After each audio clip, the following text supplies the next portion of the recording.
What's up? Ghost Fictions is here, and we're back again. This is the second part of a story where Issei became an outer Otsutsuki god. But before we start, please consider subscribe to the channel and give this video a like. Don't forget to check the description for more informations. Now, let's get into part 2. When we last left off, Issei was invited by Yudo Kiba to meet the president of the Occult Research Club, Rias Gremory. But what exactly does she wish to speak to him about? Find out now. Issei continued to follow Yudo inside the old school building to the room he told him where the club was located in. As they walked, Issei was surprised to see how clean the interior was for a building that Kuo Academy no longer uses. Since Yudo told him that they use one room to hold the club meetings in, a small part of him expected to see the rest of the rooms and hallways to be unused since the old school building was pretty much abandoned by the faculty. 1 minute passes and Yudo stopped at the double doors of the building, prompting Issei to stop as well. "We're here," Yudo informs before pointing at the sign above the double doors. Looking upwards, Issei sees the text on the sign read as the club was called. Occult Research Club. As he read the text, Issei could feel the tingling in his right hand get a little more strong before calming down in a few seconds. From the corner of his eye, Yudo saw Issei keep his stare on the sign with a big frown and a hand holding onto his wrist tightly. Is something wrong? Issei snaps out of his trance and shoots his eyes towards Yudo. And no, nothing. Yudo blinks twice at Issei before facing the doors again and knocking on one twice. "But I've brought Issei Haidu. Come in." After the boys heard Ria's voice from the other side, Yudo opens the door, revealing the room of the club to Issei. Upon setting foot in the room, Issei shivered a bit at the decorations. He found what appeared to be a summoning circle drawn in red on the wood-paneled floor near a chalkboard with similar drawings and notes on it. Yup. Issei thought with beady eyes as he then notices that the whole room is lit up by candles. This is exactly what I'd expect for a club about studying the occult. Issei then looks to see 2 Victorian-style couches on the other side of the room, with a coffee table in between them and a desk near them. And as his vision went through them, Issei saw someone sitting on one of the couches that he found to be somewhat familiar. Wait. Is that? Upon further inspection, Issei finally remembers her as the first-year student, Kaneko Taoju, a rather small, petite girl with gold hazel eyes and white hair, with a black cat-shaped hair clip on both sides of her hair. And she was currently eating her chocolate slices on a small plate with a toothpick to pick up each one. Issei has heard a lot about Kaneko from the other students of Kuo. Both boys and girls alike see her as a cute mascot for the school, making her another popular girl in the school. And judging from how she reacted to his presence by just looking at him without a care in the world, it confirmed what one student said about Kaneko being, in their words, tremendously apathetic. "Kaneko-chan, meet Issei Haidu," Yudo says before patting Issei on the shoulder. Hello. Issei greets Kaneko while stroking one of his bangs with his fingers. Kaneko nods with her expression unchanged before scooting away a bit and guiding her plate of chocolate away from Issei, making him sweat drop at the side as he sat on the couch next to her. "I'm not gonna take any if that's what you're concerned about." After getting as comfortable as he can on the couch, Issei's eyes widen a little when he hears the sound of running water and looks toward the source to see something he did not expect to see. Across the room from where he sat, Issei saw a bathtub with its curtains closed installed in the room. And after seeing a silhouette of a woman, Issei immediately withdrew his gaze and sets it on his right hand that was resting on his leg. I might come off as rude when I ask, but why exactly is there a shower in the club room? Yudo chuckles with Issei before answering. The Butchu mostly showers in the club room since she's unable to use one at home. Issei tilts his head at Yudo, finding it a little hard to believe his explanation, but decides to accept the answer since he wanted to be polite and not jump to conclusions with how Yudo worded it. "Butchu, I have a towel and your clothes laid out for you when you're done." "Thank you, Akeno." Issei blinks without looking at the shower when he heard 2 familiar voices from there. "And there's the Fuku Butchu," Issei thought before adjusting his sitting position and lifting his right hand up so he can look at his palm. Kaneko takes another glance at Issei and sees him continue to stare at his own palm. She almost wasn't surprised that Issei avoided staring at the silhouette of Rias since she heard of all the positive things about the boy. And with how she saw him react one day when girls would fawn over him for how cute his face is, she somewhat felt bad for him because of how much he didn't like the overall attention towards himself. Leaning over a bit without him noticing, Kaneko takes another look at Issei's palm, curious to see why he keeps staring at it while waiting for Rias to finish showering, especially with such a calculated, yet wondering gaze in his narrowed eyes. It took a while, but the short girl was able to see a black 4-point diamond mark right in the middle of his palm. This was a first for Kaneko because with how shy and nice she observed him to be, he didn't seem to be the type to get a tattoo. But looking back at Issei, Kaneko saw that his expression looked more puzzled than before as he continued to squint at the mark with a bigger frown. She rose a brow at that because it gave her the impression that he doesn't remember ever getting the diamond on his palm. Well, hello there. Issei stiffens with widened eyes and balls his hand up to hide his mark when he heard the same sweet voice that talked to Ria's earlier address him. Looking up, his cheeks turn pink when he sees Akeno waving towards him with a kind smile. "You must be Issei Haidu," Akeno says before giggling and starts to walk towards him. "It's nice to finally meet you." Yes," Issei answers shyly as she got closer to him. "And you must be the Fukubuchu Akeno Himejima." Akeno giggles into her hand. Somebody's done their homework on our club." Well. Issei was about to respond with closed eyes while scratching the back of his head, but was silenced when she finally got near Issei, and the first thing he saw when he opened his eyes was a large bouncing pair of breasts that almost touched his nose. "But the neep." Issei shot up from his seat, making Akeno tither at the blushing boy's reaction as he appeared more nervous when she reached her hands for him. "It's okay, I'm not gonna hurt you," Akeno assured him as her hands came into contact with their target, Issei's cheeks. With a wider smile, Akeno grabs hold of them and gives them a gentle pinch, making Issei moan at the softness of her hands. "Oh, why didn't I talk to you earlier when you first transferred here?" Akeno asks sweetly as she strokes one of his cheeks with her thumb. "You're just as adorable as the other girl said you were." Issei became a stuttering mess when Akeno continued to rub and pinch his cheeks, making him look redder in the face than Ria's hair. And Akeno was enjoying every second of it. Just watching his face squirm and stammer because of what she's doing just kept fueling her to keep going so she can see what other cute faces he can make. "Akeno, leave him alone." Issei's eyes broaden when he hears Ria's call out to Akeno. Leaning his head right, he saw her in her school uniform, drying her hair with a towel, while giving Akeno a narrow-eyed stare with one hand on her hip, making Akeno giggle at her. "I couldn't help it, but you. I just had to confirm for myself just how much of a cutie Issei-kun is." Ria's pinches the bridge of her nose while Akeno releases Issei's face, but not without giving his cheek a quick poke to evoke another bashful reaction from him before returning next to Ria's. "I apologize for my friend's behavior, Issei Haidu," Ria says while discarding the towel. She can be a bit flirtatious, to say the least.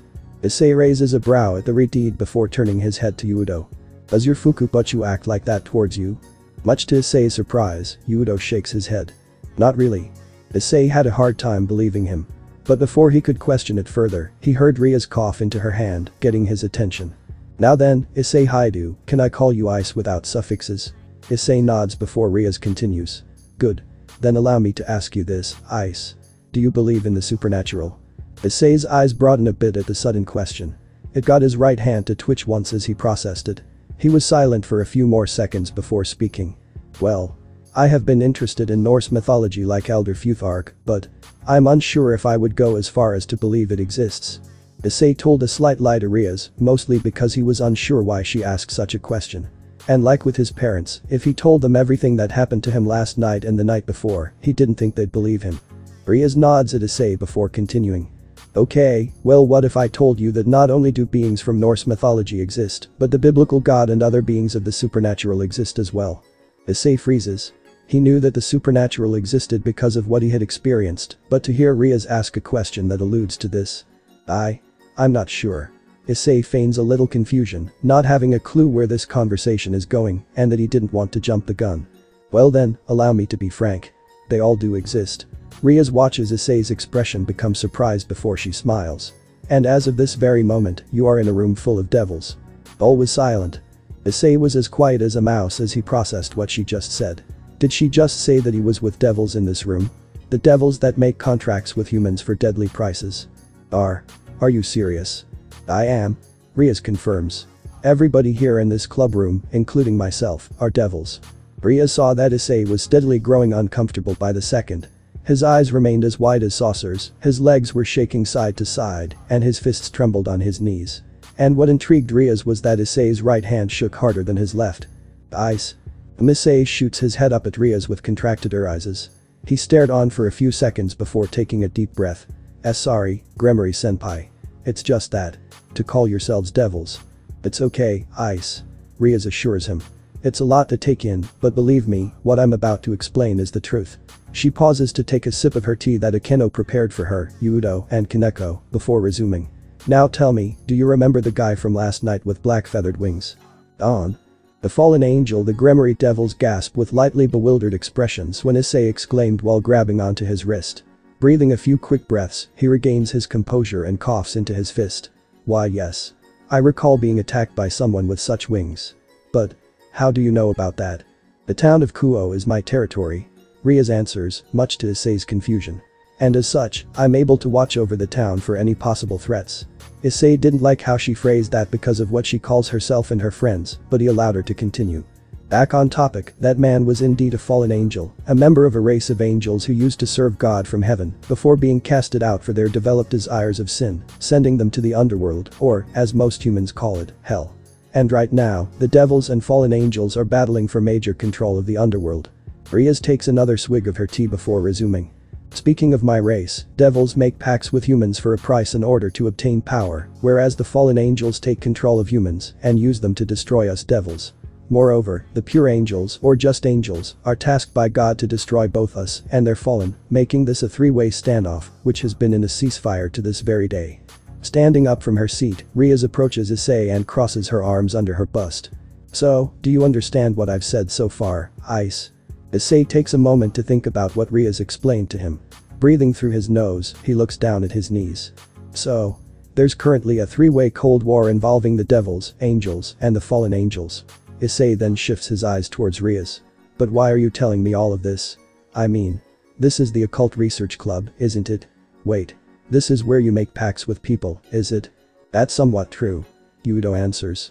For the most part, the club is just a front for us devils to use this old school building as our headquarters. I'm amused how learning that doesn't surprise me. Issei whispers with beady eyes, making Yudo chuckle at the expression.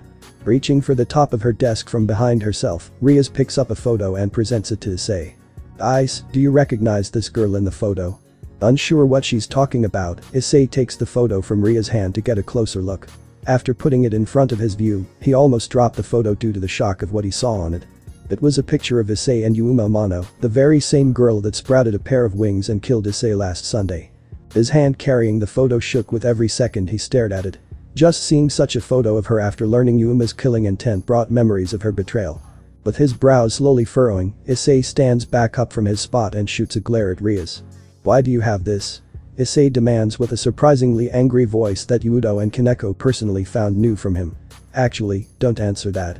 You're a devil, so you have your ways. I think the better question is, have you been stalking me? If so, how long? Please calm down, Ice. Calm down, how can I be calm after you confirmed to me that all of this supernatural crap is happening long after experiencing it myself? It's bad enough I have two fallen angels that tried to kill me, but to have devils stalk me. Rias understood why Issei is angry. With their investigation on the fallen angel following him having to do with watching him from afar and whatnot, he has every right to feel like his privacy was violated by her. Please understand that we were investigating the fallen angel. You just happened to be the target of her interest as we kept tabs on her. Issei kept his stare on her. Since she said she was a devil, he wasn't sure if he should believe her or not, so he kept silent until Rias spoke again. Ice, do you remember why this fallen angel wanted you dead? You did miraculously survive her attack, after all. Issei was hesitant to reply at first. But with a deep breath, he decided to tell her, since she has most likely seen it all from afar anyway. If I recall correctly, she claimed that I have what she calls a sacred gear. Pausing, Issei slowly lifts his lightly shaky right hand towards himself to rest his eyes on the mark on his palm. An artifact that was apparently given to me by God himself. And for some reason, she called me dangerous because of its supposed strong properties. The Gremory devils look at Issei with surprise on their faces, with Rias and Akeno being the most astonished at what he said. So, he knows of sacred gears? Rias questioned with a tilted head before squinting her eyes at Issei's right hand, seeing that he was staring at his black mark while he explained all of that. Sacred gears are strong tools, Issei-kun. Akeno chimes in, getting Issei to look at her. While most of them can only take effect within human society, some of them may possess enough power to harm us devils, angels, and fallen angels. Nodding with her friend, Rias points a finger towards Issei. Ice, you have that kind of power within you. Issei blinks at Rias twice before shifting his eyes down at his right hand and narrowing them at it. He already knew that he has a sacred gear. Denichi Otsutsuki made that clear when he talked with him in the void before saving him from Yuma. And according to the god, his was a longinus, a level that allows him to take on gods. You seem to be staring at your right hand a lot, Ice. Issei snaps his head back to Ria's and saw that she and the rest of her friends were looking at him too, with Yudo being just as curious, Akeno smiling at Issei with closed eyes, and Kaneko, who just gave him her usual emotionless stare. So what if I am? Issei questions before attempting to change the subject. Anyway, I have a sacred gear. Why would that make Amano-san want to murder me? From how she sounded, she thinks that I can go rampant with it, but how could I? Aren't they supposed to be tools that can be controlled by me and those who may have one too? You're correct, Ice. Rias confirms. However, there are cases where a human can go berserk with their gear due to either their lust for power or another scenario, depending on what exactly that sacred gear is. But I could never do that. Heck, I could never kill anyone. Issei didn't know what else to add, but the devils knew that he was being genuine when he said what he could manage to say. With her smile returning, Akeno walks over to Issei and kneels beside him. Don't worry, Issei-kun. We believe you. Issei looks over to his black-haired senpai with a little surprise, given that she too is a devil. Why? You do? Of course. Akeno assures him before leaning her head closer to his with a wider grin. You're too precious to be dangerous. And with a cute face like yours, I'm a little surprised that the fallen angel would follow through on her deadly task. Issei blushes a dark shade of red and looks away from Akeno, who giggled at the scene while Rias rolled her eyes at her, Yudo chuckled at the sight, and Kaneko just kept her deadpan stare on Issei. Thanks, I guess. Issei says to Akeno before frowning to himself with a deadpan of his own. Great. Even one of the most popular girls in school is attracted to my face. Damn you, cursed genes. Putting aside the fallen angel's goals. Rias says, returning the attention of Issei. Why don't we move on to the next part? Issei was attentive as she paused for a moment before finally speaking again. Just how did you survive, Ice? With all of that blood spilled before we cleaned it up so we won't worry the humans, we thought for sure that it would be your end after Yuma claimed you as her victim. So please, tell us from your perspective on what happened that night. Issei's right hand flinches at the Redeed's request. He still wasn't sure if he should tell them what happened. Not because they won't believe it this time, but rather it's the mere fact that the people he's speaking to are devils. And despite sounding kind, he can't help but think that there's some other motive because of what they are. But before anyone could say anything, everyone suddenly heard the door open, making them turn their heads towards it. I would like to know, too. Is that? Getting a closer look, Issei gasps in shock to see two familiar girls in glasses. One had her short hair and a bob cut and violet eyes, and the other had longer hair, a bigger bust, and heterochromatic eyes, a brown right eye, and a violet left eye. Saona Shitori Senpai and Tsubaki Shinra Senpai, the Kaichu and Fuku Kaichu of the student council. The two black-haired third years enter the room with Tsubaki closing the door behind them. Rias knew that woman very well, even her alias Saona Shitori being used for when she interacts with humans, something that she still finds a bit confusing since Rias uses her real full name herself. Sona. Tsubaki. What brings you two here? Adjusting her glasses, Sona sets her stare on Rias while Tsubaki stood next to her. You're not the only one investigating the surprising incident, Rias. Sona says bluntly before she and Tsubaki look over to Issei, who squirmed a bit at their gaze. I also had my servants watch the fallen angel stalking Haidu-san as well, so I thought I could hear his story, too. Issei's eyes slowly widen as she processed the student council president's words. Wait. Are you two by any chance? Sona gives Issei a nod. Yes, you've guessed correctly. Tsubaki and I are also devils, and I will leave it at that for now for personal reasons. Issei's eyes go as small as thick periods drawn on a piece of paper. After learning that the president and vice president are devils like the orc members, it left him with more questions, specifically about how much of an influence Sona has on the school. Oh, hell. Everybody heard what Issei whispered and saw that his expression is turning into fear and distrust, the latter trait being something that Rias saw from the beginning when she got into the three factions. Rias was about to speak, but Sona lifted a hand to stop her and stepped forward towards Issei. Haidu-san, let me assure you that we mean you no harm. Sona expresses despite her serious face. Unlike what you've heard about our faction, nowadays, we devils only take the souls of those who want more demanding packs, but for the smaller, simple requests, we only ask for either their personal items or money, like a paid service. Issei rose a brow at Sona's explanation, finding it very odd for a devil to take possessions from their packs for some of them, instead of just souls. And understandably, the council president saw that he was still suspicious. And? You're telling me that because? So you can tell us without constantly thinking that we want something in return, like your loyalty or your soul. Sona pauses to shift her eyes on Rias. Especially after telling you all about the supernatural. Rhea cocks a brow at Sona in slight bewilderment before the bob-cut girl looks back at Issei, waiting for him to explain his survival of the fallen angel. Issei, however, kept his stare on the council leaders, still uncertain if he can trust her word on this. But when he played back how her voice sounded, she sounded very serious, and except for that one moment to take a quick glance at Rhea's, she never broke eye contact with him. And so, with a deep breath, Issei places his hands on his knees and began to tell his story of what happened 2 days ago. At night, Amano-san did stab me. Issei tightens his grip on the fabric of his pants as he sees flashes of Yuma's evil grin when she threw her light spear at him. It hurt so much. It was unlike any other type of pain I've ever experienced. I could taste my own blood. And I thought for sure that this would be the end. And while I was dying, I thought about why she did it after I helped her around town when she told me that she was new to it. But now that I think about it, I wonder if what she said was a lie just to get to me. If I was nothing more than prey because of an apparently powerful artifact. He didn't see since his eyes were still glued onto his quivery hands, but most of the devils in the room gave Issei sympathetic looks. Rhea, Akeno, and Yudo could feel his pain through his voice, and Sona and Kaneko, despite both keeping their neutral composure and expressions, understood what he went through 2 days ago. Tsubaki, however, was the most sympathetic of them all. She listened to how slower Issei spoke the further he went in his story, and his shivering made it perfectly clear on how traumatized he was at the event.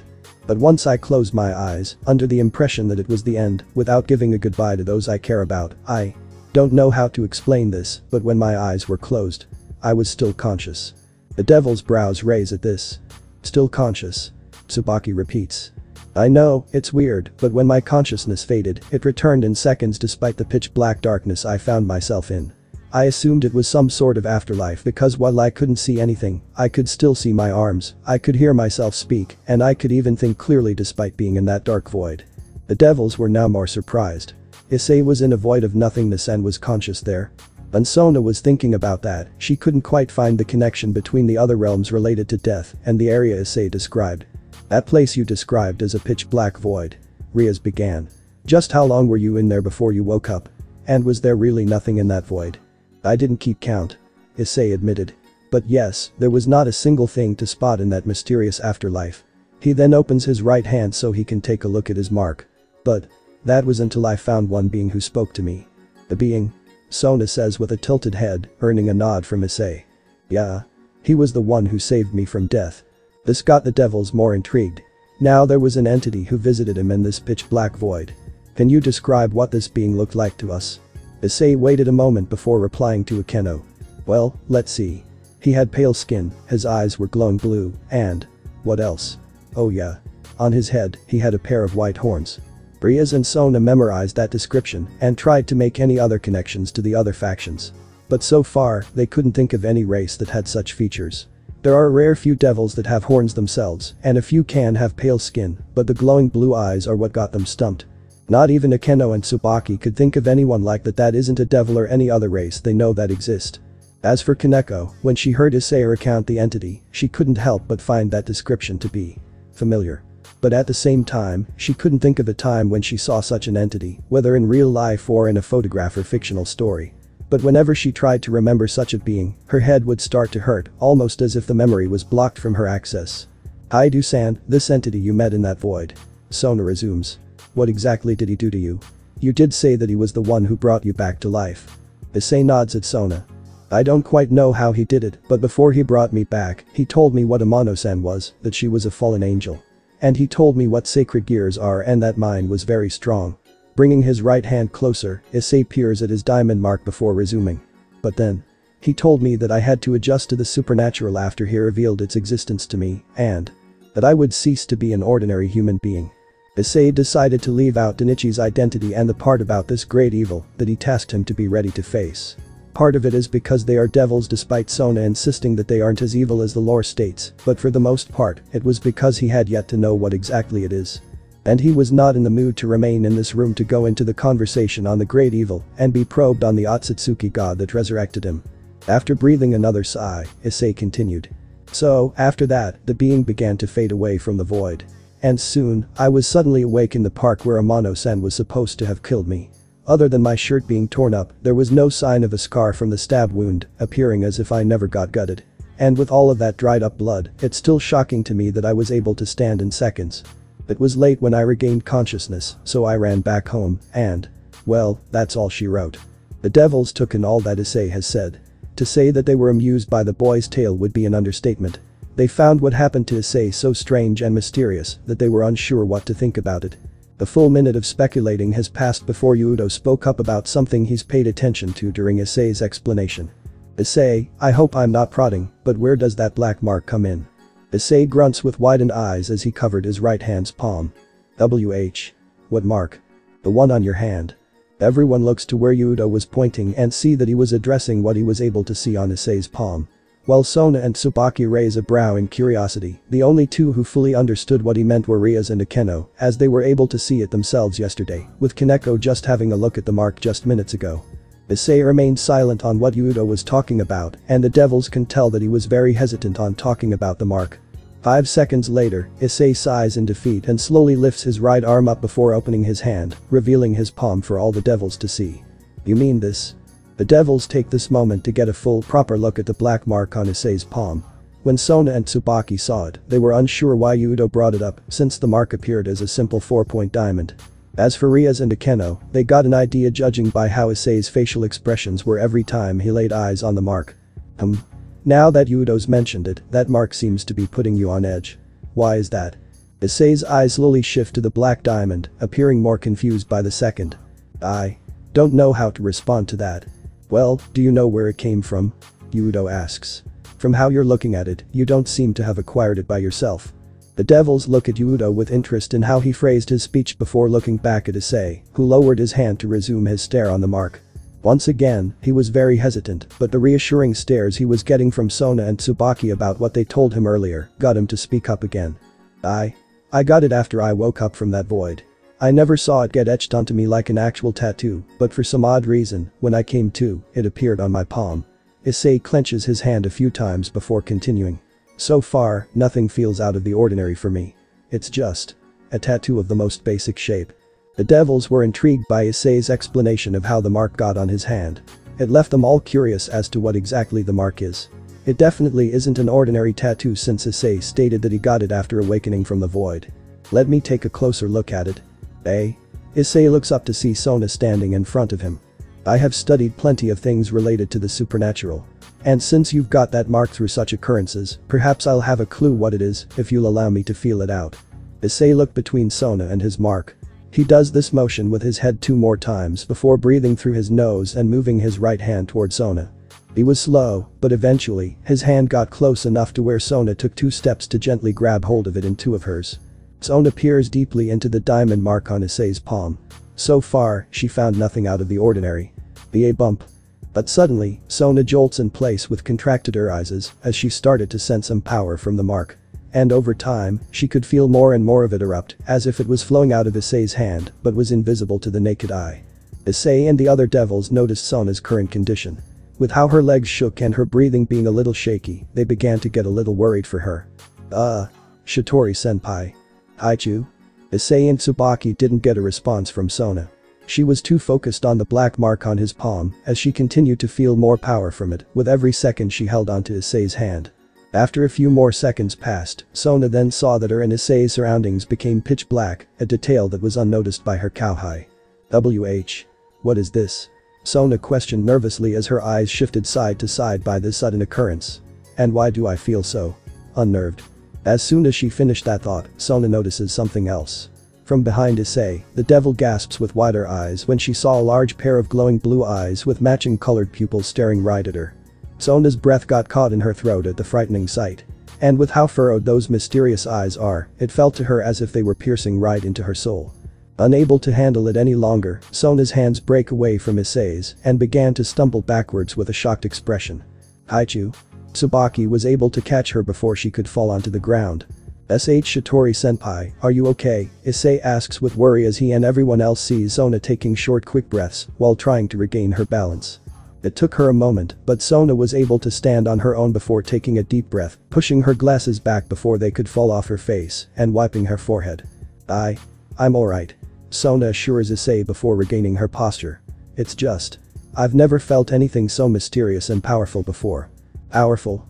Sona saw that Issei was confused about what she meant, so she turned her head back to him to explain. And as she was about to, Issei saw that the council president's expression was much more serious than what he was familiar with when he watched her work from when he was passing through one time. Heck, one time, Junshiro even told him a horror story about how strict she was. Haidu-san, please allow me to be frank. Whatever that mark on your palm is, it is not normal, and I don't mean with how it appeared on the night you survived the fallen angel attack. From what I've felt, there is a very dangerous amount of power within it. But what it is and how it can be activated, I am unsure, as the mark itself is still a mystery. Issei had a feeling Sona would say something like that. But when she said that the mark contained power, it made him look right back at the black diamond with a face of shock and perplexity. Sona and the other devils can see how frustrated Issei is becoming right now.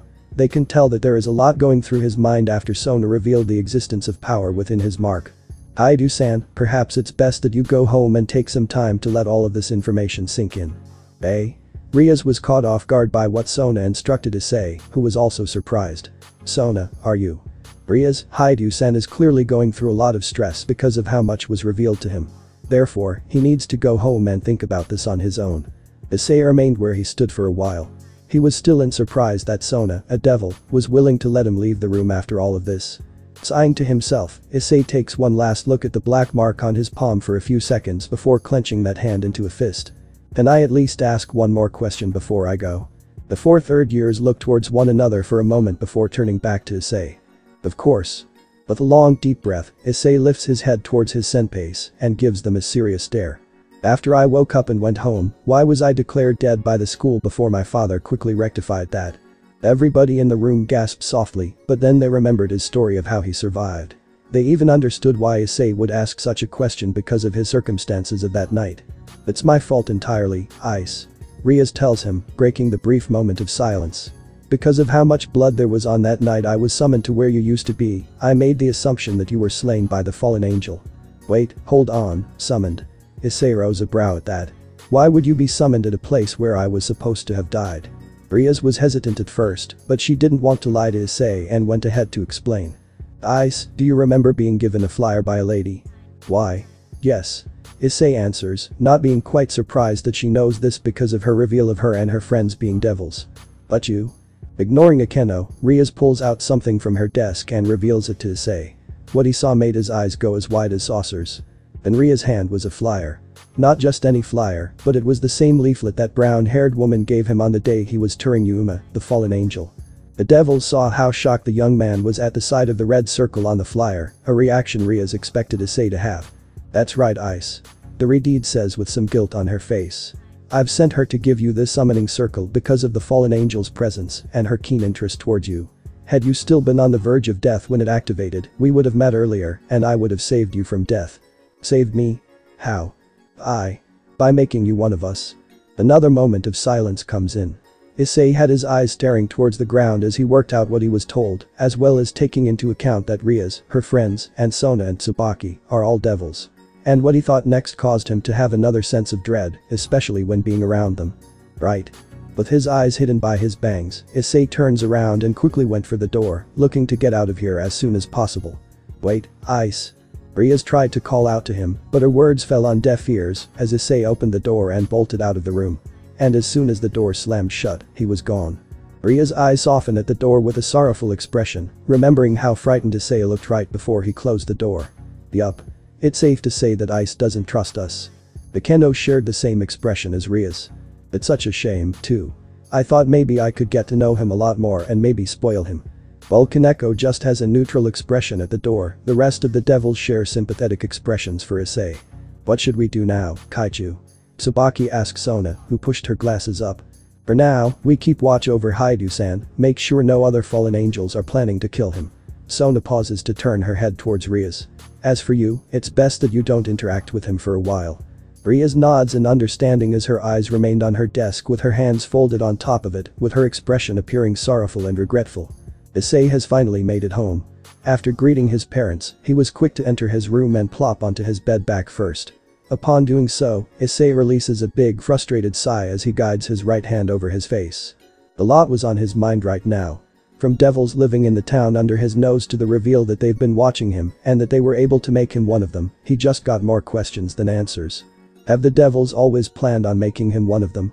Did they keep an eye on them from the first day he transferred to Kuo Academy?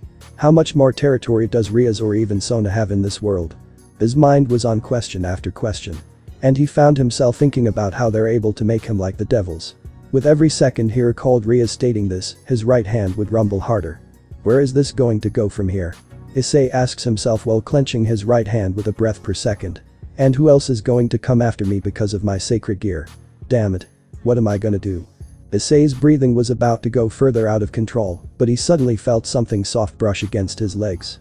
Sitting up, a light gasp escapes his lips when he saw his cat Midnight looking at him while. Oh, hey, girl. Issei greets as the black cat walked over to him so he can pet her. Everything's going crazy tonight. I've just learned a lot of things I never thought would be real. I mean, I kinda already learned after my stabbing, but it's still crazy. Midnight's eyes soften at the young man as if she understood what he was talking about. She presses her head onto his fingers and trills, hoping that will make him feel a little better. Issei snorts as his lips were able to curl slightly upwards. Heh, you really do know how to perk me up, don't you? Midnight climbed on Issei's lap and reached her paw to pat him on the cheek twice, making him laugh even more. Well, I might need you around longer until mom finishes dinner. I can think more clearly with your therapy. Midnight got more comfortable on Issei's lap before he wrapped an arm around her. And after he did, his mind then went back to what he learned. He was still concerned with what the devils will do next, if there are any other fallen angels out there that may go after him, or if he'll encounter any other supernatural entity. But whatever happens next, he was going to be as ready as he can and make sure to avoid any other situations relating to the supernatural. It was the next day. During that whole school day, Issei mostly kept to himself. He was obviously silent on the whole supernatural thing from the other students, and when he saw those from the orc, he made sure to keep his distance, especially after the whole stalking and the possibility to become one of them. And as much as he hates doing it, he was kinda avoiding the student council as well, since the Kaichu and Fuku Kaichu are confirmed to be devils too. He really wanted to see Jinshiro and Ria again, but since they're very busy with the council, therefore making them around the two leaders, he decided to wait for the one possibility that they're free. He was even concerned for them since they most likely don't know that the 2/3 years they and the other council members are working for are devils. If he finds the courage, then maybe he'll be able to talk to them about it. It was now the end of the school day. Issei was sitting with his back against a tree while staring at the mark on his palm.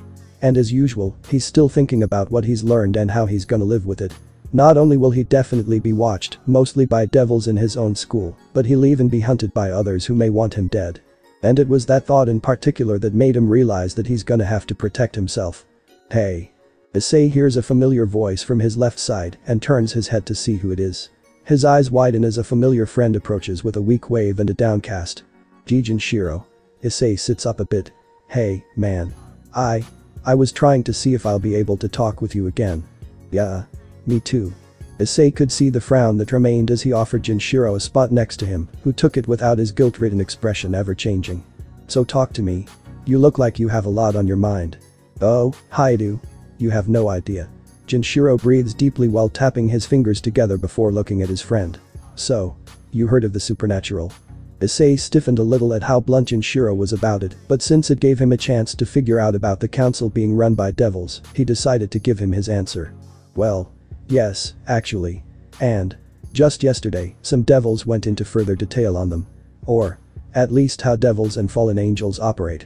Jinshiro's expression got worse, and it worried Issei a little because of how guilt-ridden the blonde appeared. Was it the orc that told you? Issei nods, making Jinshiro snicker and shake his head. Figures. Look, I'm sorry if I'm appearing stressed, but I know what you're going to ask next. Issei's eyes broaden a bit. What question? You're wondering if the student council are devils too. Issei's eyes open further. He knew Sona and Tsubaki are devils, but for Jinshiro to mention the entire council. Well, I am aware of Shitori Senpai and Shinra Senpai's identity as such, but for you to say that the whole council are. That's because it's true. Jinshiro finally blurts out. It's not just Kaichu and Fuku Kaichu. Everyone else is a devil. Nomura-chan, Yura-san, Meguri-chan, Hanakai-chan. Even me and Kusaka-san. We're all devils. Issei thought that he took in a lot of information for the past week, but this was a new dump of details that he did not expect to learn. Gee. Jinshiro. I know. Jinshiro says with his hands over his head. And I'm sorry. I kept it quiet from you because of your human status. Plus, humans can't know what we are without any consequences. And it was hard keeping it a secret, it really was, because I was very unsure about how you would react. But after Kaichu told us about what happened yesterday, I had an idea how you'd feel. Issei remained shocked at Junshiro's confession. Seeing his friend's expression, he could tell that the guilt on the blonde's face has not gone away. And unlike the others who called themselves devils like it's normal for them, Junshiro felt awful for being known as one, especially known by his human friend. It was that detail that just had to make Issei ask this next question. Junshiro? You could have kept quiet about that specific part about yourself. Why tell me this? Because I didn't want to lie to you about it. Junshiro replies. I mean, you kinda already knew after that incident with that fallen angel bitch, so what was the point of hiding anything? Issei's eyes widen. You know of Amano-san? We all did. And when Kaichu got wind of this from Gremory-senpai, I got so pissed. I wanted to avenge you right there and then, but when we got a sudden update from the school board that you were alive, I thought it was a miracle. Hell, that's what I was sorta wanting to talk to you about 2 days ago before you took off to buy something for your cat. Issei blinked at Junshiro with surprise. You wanted to talk to me about that? Yeah. Would I violate Kaichu's rule where I can't disclose any supernatural info to someone? Yes. But I don't care, because you're my friend. And reading your expressions during that time 2 days ago, it looked like you had a hell of an experience. Issei chuckled a bit. Yes, I have.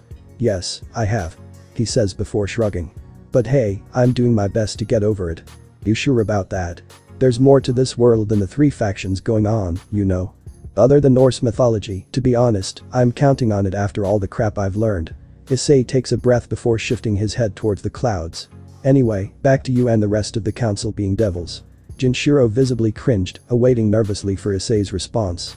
And, honestly, I'm not that mad at you. Junshiro's eyes slowly opened until they were as wide as saucers. Did he just hear Issei right? Why? You're not. But. When I heard how you reacted to Gremory-senpai after she. That's because of how she did it. Issei quickly interrupts and rectifies. It was what else she revealed to me that I started keeping my distance from her and her club members. I mean, yeah, I bet all devils were watching me because of this powerful artifact within me, but the whole summon went on the verge of death thing, especially since it has to do with Amano-san, I'm still a little upset about. Junshiro breathed a little bit, but he wasn't fully relieved. Oh. Okay. But what about Kaichu? Well. They don't seem to be involved in Gremory-senpai's activities, so. I only promised to try and keep an open mind. Junshiro's eyes softened. He knew he would still distrust devils, but Issei's promise did give him a bit of hope. Well, I hope you can keep it neutral with all of us devils, Haidu. They're still good people, even Gremory-senpai and her friends. Like I said, I'll try. After telling him this, Issei could now ask more questions relating to the devils. So. Junshiro. Yeah, dude? Since you're a devil. What's it like? Silence was in the air. Since Issei didn't say anything else in a 10-second span, Junshiro tilts his head at him. What's it like? That's the big question you have for me after learning I'm not human. Sorry. Issei says before scratching the back of his head. It's just that after what Gremory-senpai and the Kaichu told me, I thought maybe you can give me more details other than what they said. Junshiro understood. After adjusting himself comfortably in his spot, he got started. Well, it's definitely a lot of hard work. For starters, we devils go about the town and hand out flyers to the people who can be our potential pacts. Then, we wait for them to summon us and see what they want us to do. And as I think you've already been told, the price for these contracts is either money or one of the client's personal belongings. Issei rose a brow. Your Kaichu has said that those were the prices, but what about the jobs? Oddly, and thankfully in some cases, the requests our summoners have are some usual odd jobs. It could be to do their laundry, fix something that's broken, or even give them massages. Those are some examples of what our clients would want. Issei tilts his head with both brows raised. Really? They don't ask for anything dark like a usual devil's contract. I thought so too on my first day as a devil, but no. There might be weird requests, but I have yet to meet someone with dark desires. The same can be said for the rest of the council. Issei nods as he adds the information to his memory. Anything else I should know? Junshiro nods twice. Even though we're devils, we're not entirely free to do what as we please. Seriously? Issei did not expect to learn this. I thought they would. Well. Yes and no. The obvious no's are to killing and stirring up trouble. And second, we student council members have to follow orders from Kaichu. You do? Yes. Kaichu is the leader, and we council members are her devil servants. This team of devils is called a peerage. It's based on a class system that's too complicated for me to remember it all. But what I can say is that Kaichu and any devil leader of a peerage are high-class devils, while me and the rest of the council are a lower class. And we devil servants can try to increase that rank by scoring a lot of packs. Issei locks all of this new information in the vault. So the devils have a class system on which one is superior to the other. Maybe the fallen angels have one too. Well, that's all I can explain for now. Jinshiro says while dragging a finger across his forehead. I'm still getting the ropes, but I hope it gives you more details on the devils. You gave me enough, thank you. While Issei was indeed grateful that Jinshiro told him all of this, there was this one thing that was still on his mind. So, you said the contractor gives you money or a personal item as payment, but can the devil decide which of the two they can have? Actually, yeah, in some cases. Then, if you don't mind me asking, what do you ask for the most out of your packs? Jinshiro was quiet for a few more seconds before speaking up. Money? As much as I can ask for depending on the contract. Issei blinked in surprise.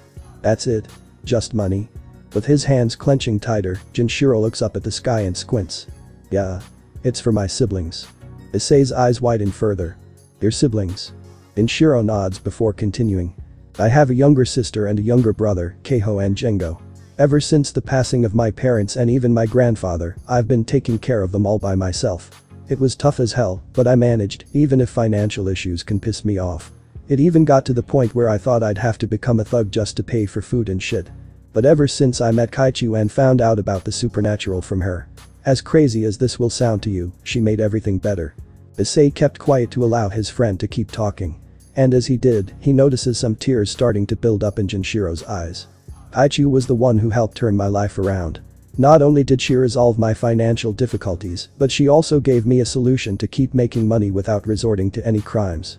I mean, I was careful and skeptical because she's a devil, but when Kaichu gave me the proper details, I instantly accepted reincarnation as her devil servant.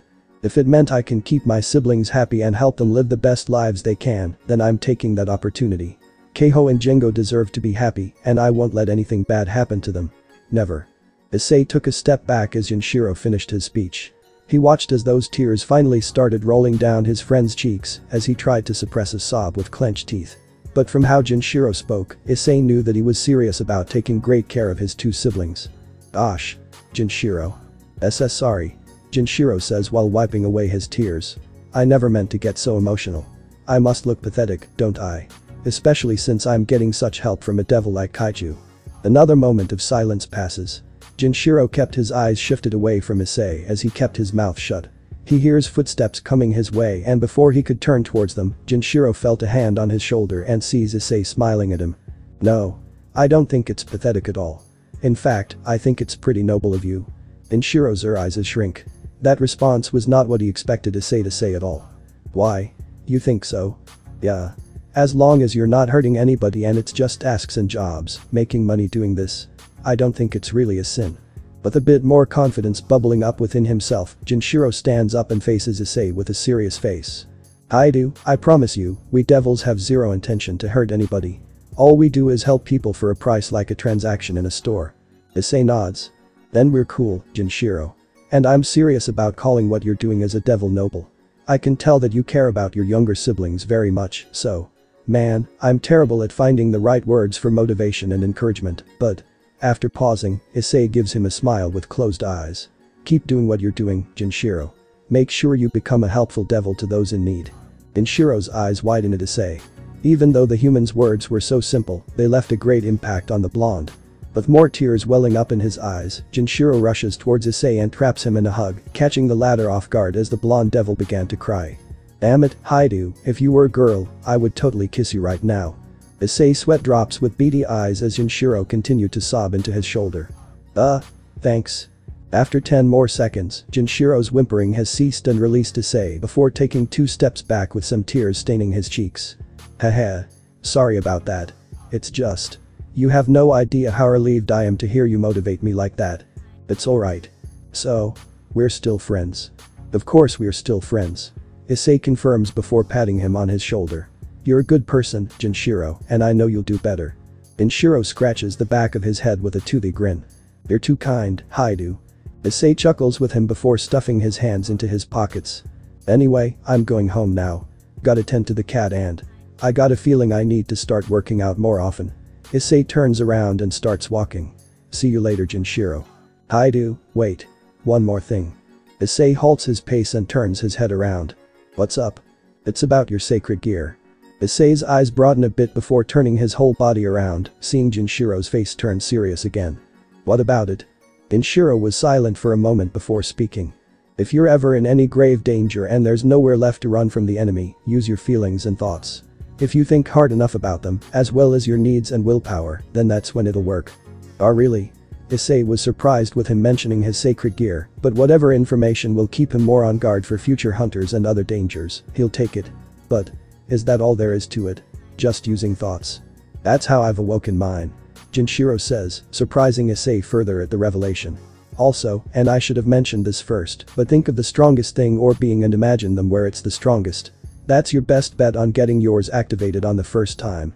Issei lifts his right hand up to look at the black mark on his palm for a few seconds before balling it into a fist. I'll be sure to keep that in mind. Thank you, Genshiro. No problem, Haidu. And thank you for accepting me as I am. The friends bump fists with each other before smiling. See you later, Genshiro. Yeah. See ya, dude. The duo departs, with Genshiro feeling happier after he told Issei everything he did, while the latter began to memorize everything he said, with the sacred gear control and activation being what he's focused on the most. Unbeknownst to the boys, a certain brown-haired girl listened in on their entire conversation from afar. After the two said their goodbyes, she slowly placed a hand towards her heart, being in deep thought as she immediately took off from her spot. Issei was now on his way home. During his walk, he moved his eyes left and right to see other people doing their usual routines. But while doing so, he was still thinking about the supernatural. Are there any other people outside Kuo Academy that know of their existence? He knows that it's possible people far from where he lives right now may be aware, but what about his neighborhood? With the town of Kuo being where the devils hand out flyers, he was left curious about how many people acknowledge the existence of these beings. As for his sacred gear, Issei recalled what Genshiro said about how to activate and wield it. Feelings and thoughts. Is that really all there is to use my sacred gear? Before he could think deeper about his sacred gear, Issei sees someone walking far in front of him. Upon further inspection, he saw that it was Ria Kusaka with her eyes hidden by her bangs, as she had her head down. Wanting to check on her and hopefully catch up, Issei jogged towards Ria with a hand up. Ria-san. The girl in question froze at the familiar male voice. Turning her head around slowly, her eyes widen when she sees Issei approaching her. Issei-kun. Issei stopped in front of Ria, noticing her saddened face as she tried to avoid eye contact. Hey, how's it going? Issei asks nervously because of how Ria is right now. I've been wanting to talk with you again. Ria's expression didn't change, but her eyes went towards Issei every couple of seconds. You want to talk? Yes. I really do. Ria kept quiet for 10 seconds before speaking up. Why? You do know that I'm a devil, don't you? Issei's eyes widen, not having expected her to ask such a question. What are you? Ria's eyes, interrupting Issei. No need to play dumb. I know you found out that we're devils. I heard you talk to Saji-kun about it. Issei is once again caught off guard. This new revelation was not something he expected to hear. But nonetheless, he stood his ground.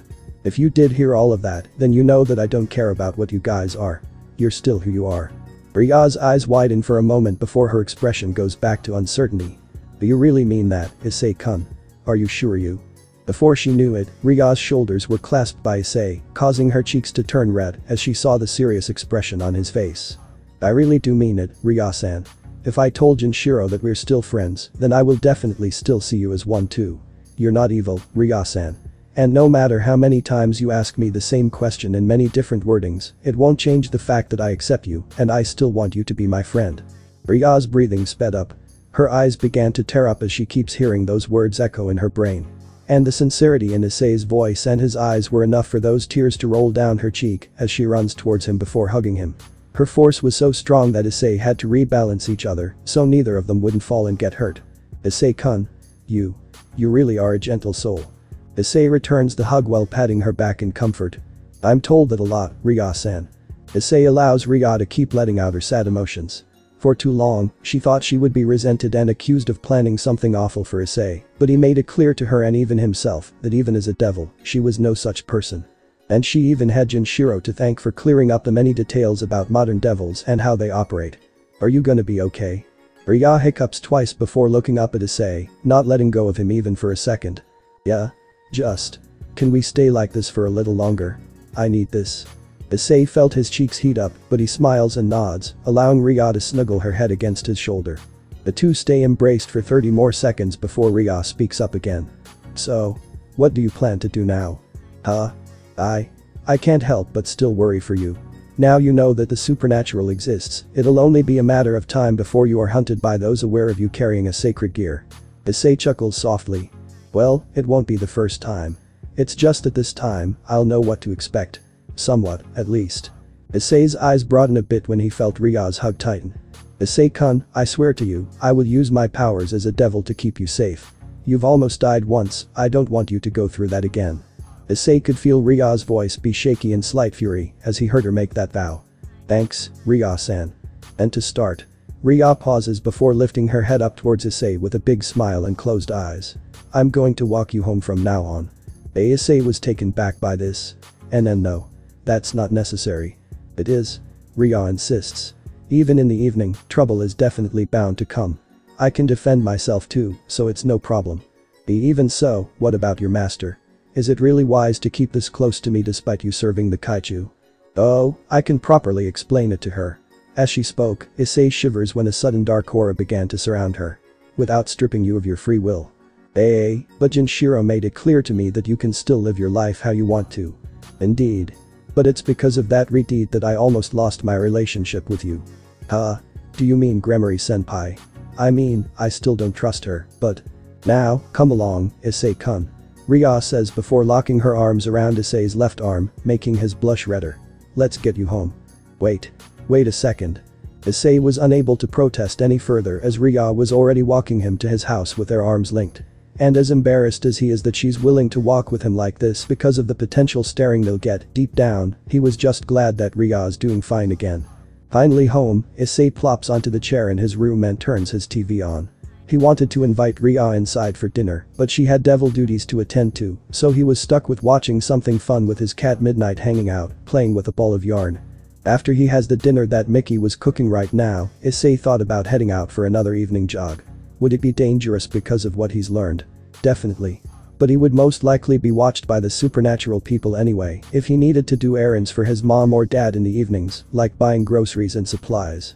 Plus, it's very likely that that fallen angel man will still be hunting him, and if he resorted to terrorizing his family. Issei didn't know how he could handle that.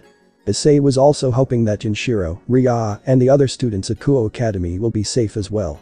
Even though this town is guarded by Sona and Ria's, two high-class devils, he's still unsure what else could possibly happen next. The least he can do is keep his guard up and hope for the best. Issei, dinner's ready. Bring Midnight with you. Issei heard his mother call out to him and got off his seat and turned off the TV. I'll be right down. After looking down at Midnight and scratching her back for a bit, Issei heads downstairs with the cat in tow, looking forward to chowing down on what his mother has fixed for him. After having his stomach filled, Issei was outside to have another jog and walk in town. Of course, his parents were still worried for him, but he promised them that he'd be okay like last time. Although, he did lie to them about why he was out of breath yesterday when that fallen angel called Donosik attacked him and another named Kalwarner protected him. During his time out with the evening sky above him, Issei was thinking about he was going to handle self-defense. He wants to try and train by himself with some shadow boxing and basic swings with a blunt weapon, but he was also thinking about joining a club that can sharpen his skills as well. He just needs to know if any of these clubs that have all types of fighting are still taking students. Eek. Issei gasps with widened eyes as he hears a girl screaming to his far right side, which was later followed by a menacing cackle from another woman. Turning in that direction, he sees a large abandoned building with a few of its windows destroyed. That scream? Issei thought with his eyes slowly contracting. Is that Kata-san in there? Even though the building he heard her from had danger written all over it, especially since he could feel his right hand shaking right now, he couldn't leave Katis out there in whatever she's gotten herself into. Breathing in through his nose and out the mouth, Issei runs towards the abandoned building and finds its double doors. Swinging one open and going inside, Issei feels another throb go through his hand that's harsher than the last time. But regardless, he pressed onwards through the dark rooms, looking for his classmate and hoping that the worst hasn't happened to her. Issei finds himself in a large open room with many pillars along the way. Spinning himself around, he searches for Katis. After 3 more turns, his eyes broaden when he sees a certain pink-haired girl with her back against the wall and some blood trickling down her forehead. Katis-san. Issei runs to her quickly to check on the girl's condition. He stops midway when he notices that her shirt and skirt were torn up, exposing her teal underwear with white stripes. Although he blushed at the sight of her bra and panties, Issei knew better than to stare and kept moving to her aid, stopping by her right side. "Kata-san. What happened to you?" There was no response. Kata's eyes were shut. Not even shaking her awake was working. Taking Kata's arm, Issei places 2 fingers on her wrist and listens carefully. "There's still a pulse," Issei says before sighing in relief. "Okay. I gotta get her out of here. But who did this to her?" "There you are, my pretty." The bump. Issei's blood runs cold when he hears a seductive yet menacing voice of a woman. With his hand twitching like mad and his eyes shaking, Issei slowly turns his head before his eyes got even wider at a new sight above him. From the ceiling, Issei could see a beautiful woman around 30 years old with long black hair, gray eyes, and red fingernails. But the one detail that shocked Issei and had him trying not to look too much was that she was naked. There was nothing covering this woman that looked at the boy with a perverted stare. Issei didn't need to think twice to know that the nude woman above him was not human. She didn't have to hold on to anything to stay as high as she was in the air. "Ha! What a treat indeed." The woman moans out while grabbing a handful of her own breast. "I've been wanting to get my hands on you for quite a long time. But unfortunately, you were too far and guarded, and the only meals I can salvage are the more bland-tasting humans. Although, there were some good ones, like that sweet little girl I was about to try for example." But how hostile those words were, Issei knew that this woman was bad news. "So? It was you who hurt Kata-san?" The nude woman cackles before setting her twisted gaze on Issei again. "I was planning on gobbling her up before figuring out how to lure you in here, but since you came to me because of her, I won't have to get my hands any dirtier." Issei feels a shiver down her spine when the woman licks her lips in his direction. "That girl is nothing more than an appetizer, but you." The woman blushes before she fondles her boobs and pinches her pink nipples. "You're my one true prey." Issei sees a pair of bat-like wings sprout from the crazy woman's back. She's a devil. Despite his heart still thumping harshly, Issei worked up the courage to shout at the woman. "Who are you?" The woman giggles into her hand while keeping her eyes on her prey with a blush on her cheeks. "Call me Visor, sugar baby." Issei hears a loud thumping as the woman appears to be floating towards him. As he was about to wonder what was going on, his breath shudders when he sees a giant hand with red nails for claws emerge from the shadows below where the woman was floating. Issei's breathing gets faster and faster as more of her lower half is revealed. He holds a hand over his mouth as he bears witness to the monstrosity that is Visor's lower body. It has 2 large arms as its front legs, while the back was that of a centaur's. Below the woman's stomach was a cavity with sharp teeth and a blue gem above them. My god. Can all devils have such transformations? "Now then, cute boy." Visor purrs out before lifting her left giant hand up. "Shall we have some fun before I eat you and the girl up? I've got to get Kata-san out of this place." Issei turns straight around to his unconscious classmate and runs towards her. But before he could reach Kata, Issei was quickly grabbed by the large hand of Visor. Shouting at his capture, he tries to pry the devil's fingers off with his free arms to get himself free, but her grip was too strong. Her grin widening, Visor brings Issei closer to her and gushes at him. "Oh my. I knew you were my type when I first laid my eyes on you, but up close, you really are a cute one." Visor grabs the left side of Issei's face and pinches his cheek tightly, sending more fear into the boy. "Such a lovely face. You never get to see that even with some younger guys. I change my mind, I won't eat you. Instead, I'll keep you all to myself as my personal sex slave." Issei felt his stomach turn at those foul words, while Visor brought her face closer to his. Sticking her rather long tongue out, she starts to lick Issei's cheek slowly and seductively. This grossed Issei out as he felt her tongue go in sloppy circles, closing his eyes in fear that it might touch his orbs of vision. Visor moans at his facial reactions as she kept licking his cheeks a few more times. "Don't worry. I'll be gentle." Issei's heart beats rapidly as Visor inches her head towards his with a twisted expression. He struggled time after time, but Visor kept a firm grip with both her lower body's hand and both of her own holding his cheeks. As her face got closer, she began to pucker her lips with the tip of her tongue poking out, and this got Issei to snap. "Let go of me." With one more desperate move, Issei violently slams his head into Visor's. Because of the pain she received from his attack, he was able to break free from her lower body's hand and jump away from her. But upon landing, his leg got hurt because of the height of the fall. Hissing at the pain, Issei grabs his leg and feels it out. Nothing felt broken, but it hurts when he kept rubbing it. Getting up on one knee, Issei sees Visor covering her face, still feeling the sting of the boy's headbutt. But as her hand slid down, it revealed a tighter glare, a grin, and a bloody nose as she tittered at Issei. "Oh, so you like it rough, huh, lover boy?" Visor snarls before grabbing her breasts and aiming her nipples at Issei. Alright then, let's get rough. As much as Issei tried to not stare at Visor's boobs, he couldn't help but notice that her nipples were erecting while radiating a yellow aura. Seconds later, a brighter yellow light appears in front of each breast before launching towards Issei, who was quick to avoid them with a roll to his left, getting closer to Caddis. Turning his head around to see what that attack was, Issei gasps when he sees that the walls behind him were melting and leaving holes and dents. Acid. Issei turns his head back to Visor when he hears her bellow in laughter with her eyes locked onto him. You're pretty quick for a human, aren't you? But a human is still a human. No matter what you do, you will be mine, right after I devour that girl. Issei eyes his contract after he heard the devil's intentions. Damn. What am I gonna do? If I don't save Caddis-san, then that devil will kill her. But what can I do? I don't have the proper fighting experience to defend even myself. What can I? Issei pauses. His eyes slowly go wider and wider when something clicks in his memory. My sacred gear. Maybe I can use that. Seeing Visor getting ready to charge at him and Caddis, Issei flexes his fingers and shuts his eyes with gritted teeth. Okay. Just remember what Junshiro told you. Think of the strongest thing or being and imagine them where it's the strongest. That's your best bet on getting yours activated on the first time. Despite his legs still aching, Issei kept his feet firmly on the ground as he began to imagine the strongest character he can know. But there were many to think of, both fictional and mythical. From shonen protagonists to powerful animals like dragons, he couldn't quite pick which one would be the best one to imagine. But then, Issei remembered that one being. The very being that was responsible for reviving him. Inichi Otsutsuki. Issei recalls this being's godly aura, but the one detail that he was focusing on the most about Dinichi was his eyes. If there was any part of the Otsutsuki god he personally found to be the most powerful about him, it was definitely those mysterious glowing blue eyes, and that's the part of Dinichi Issei was most focused on. Visor kept rushing at Issei and Caddis with her claws ready, cackling harder as she saw the former with his eyes still closed and his hands clenched into fists. So, have you accepted your fate? Good. Just sit still like a good boy while I make mincemeat of your friend. Once I've eaten her, I get to keep you all to myself. Because of her raging lust, Visor was unable to take notice of the glowing green light that just became present on top of Issei's left hand. With his eyes still shut and baring teeth, Issei takes one step forward and lifts his left fist up before opening his eyes with a fierce gaze. Leave us alone, you monster. Shiki-en.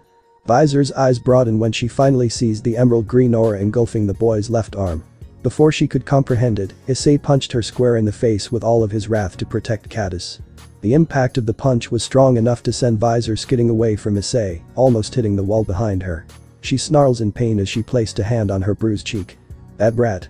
Visor growls before shifting her eyes on Issei, only to gasp when she sees something new. With his left arm still in front of him after the punch, Visor saw that it was now clad with a red dragon-like gauntlet.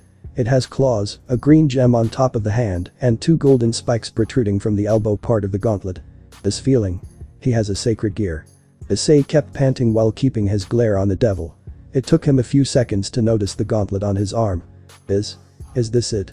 Before he could think about his gauntlet any further, Issei jumps when he heard Visor laugh. Well, isn't this an amazing discovery? Visor grins before getting her claws ready. However, it would seem to me that this is your first time activating it. You can't even properly fight, either. Issei panics again when Visor rushes towards him.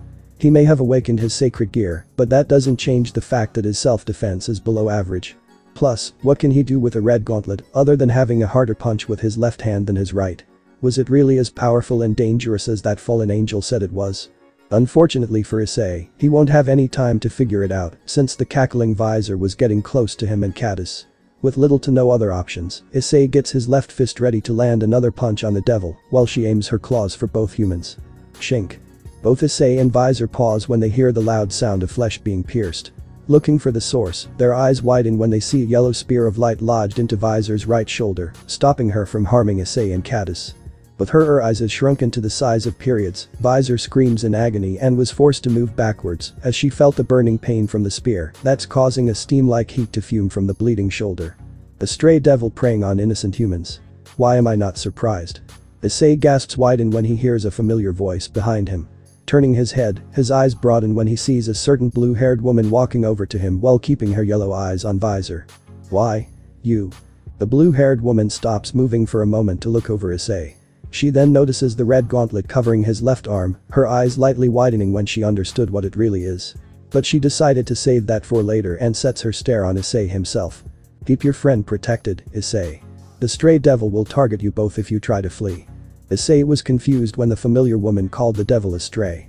He was going to ask her to clarify, but she was already ready to fight Visor as she resumes walking towards her and conjures a lance in her right hand. You bitch. Who do you think you are? The blue-haired woman was unfazed by Visor's hiss as she sprouted her black feathered wings. I am Calwerner. Normally, I'd let one of the devil heiresses take care of monsters like you, but let's just say you have made this very personal for me. Calwerner points her light lance at Visor and gives her a mild glare.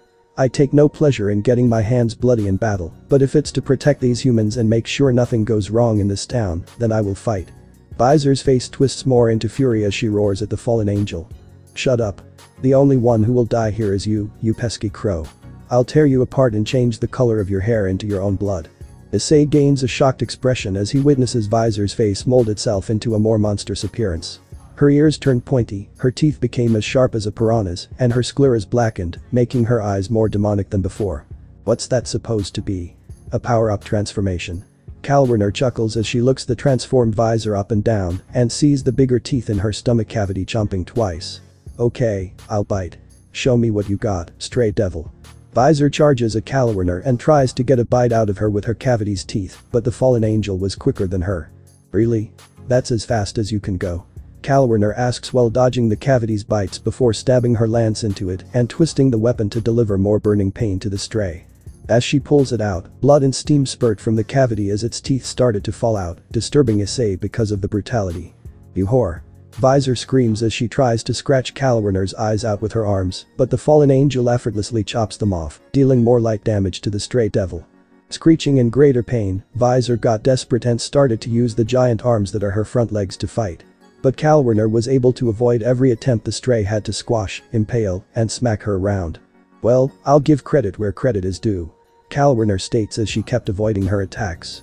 Despite you being weak to light as a devil, you sure do have a lot of adrenaline to ignore my lance's searing burns.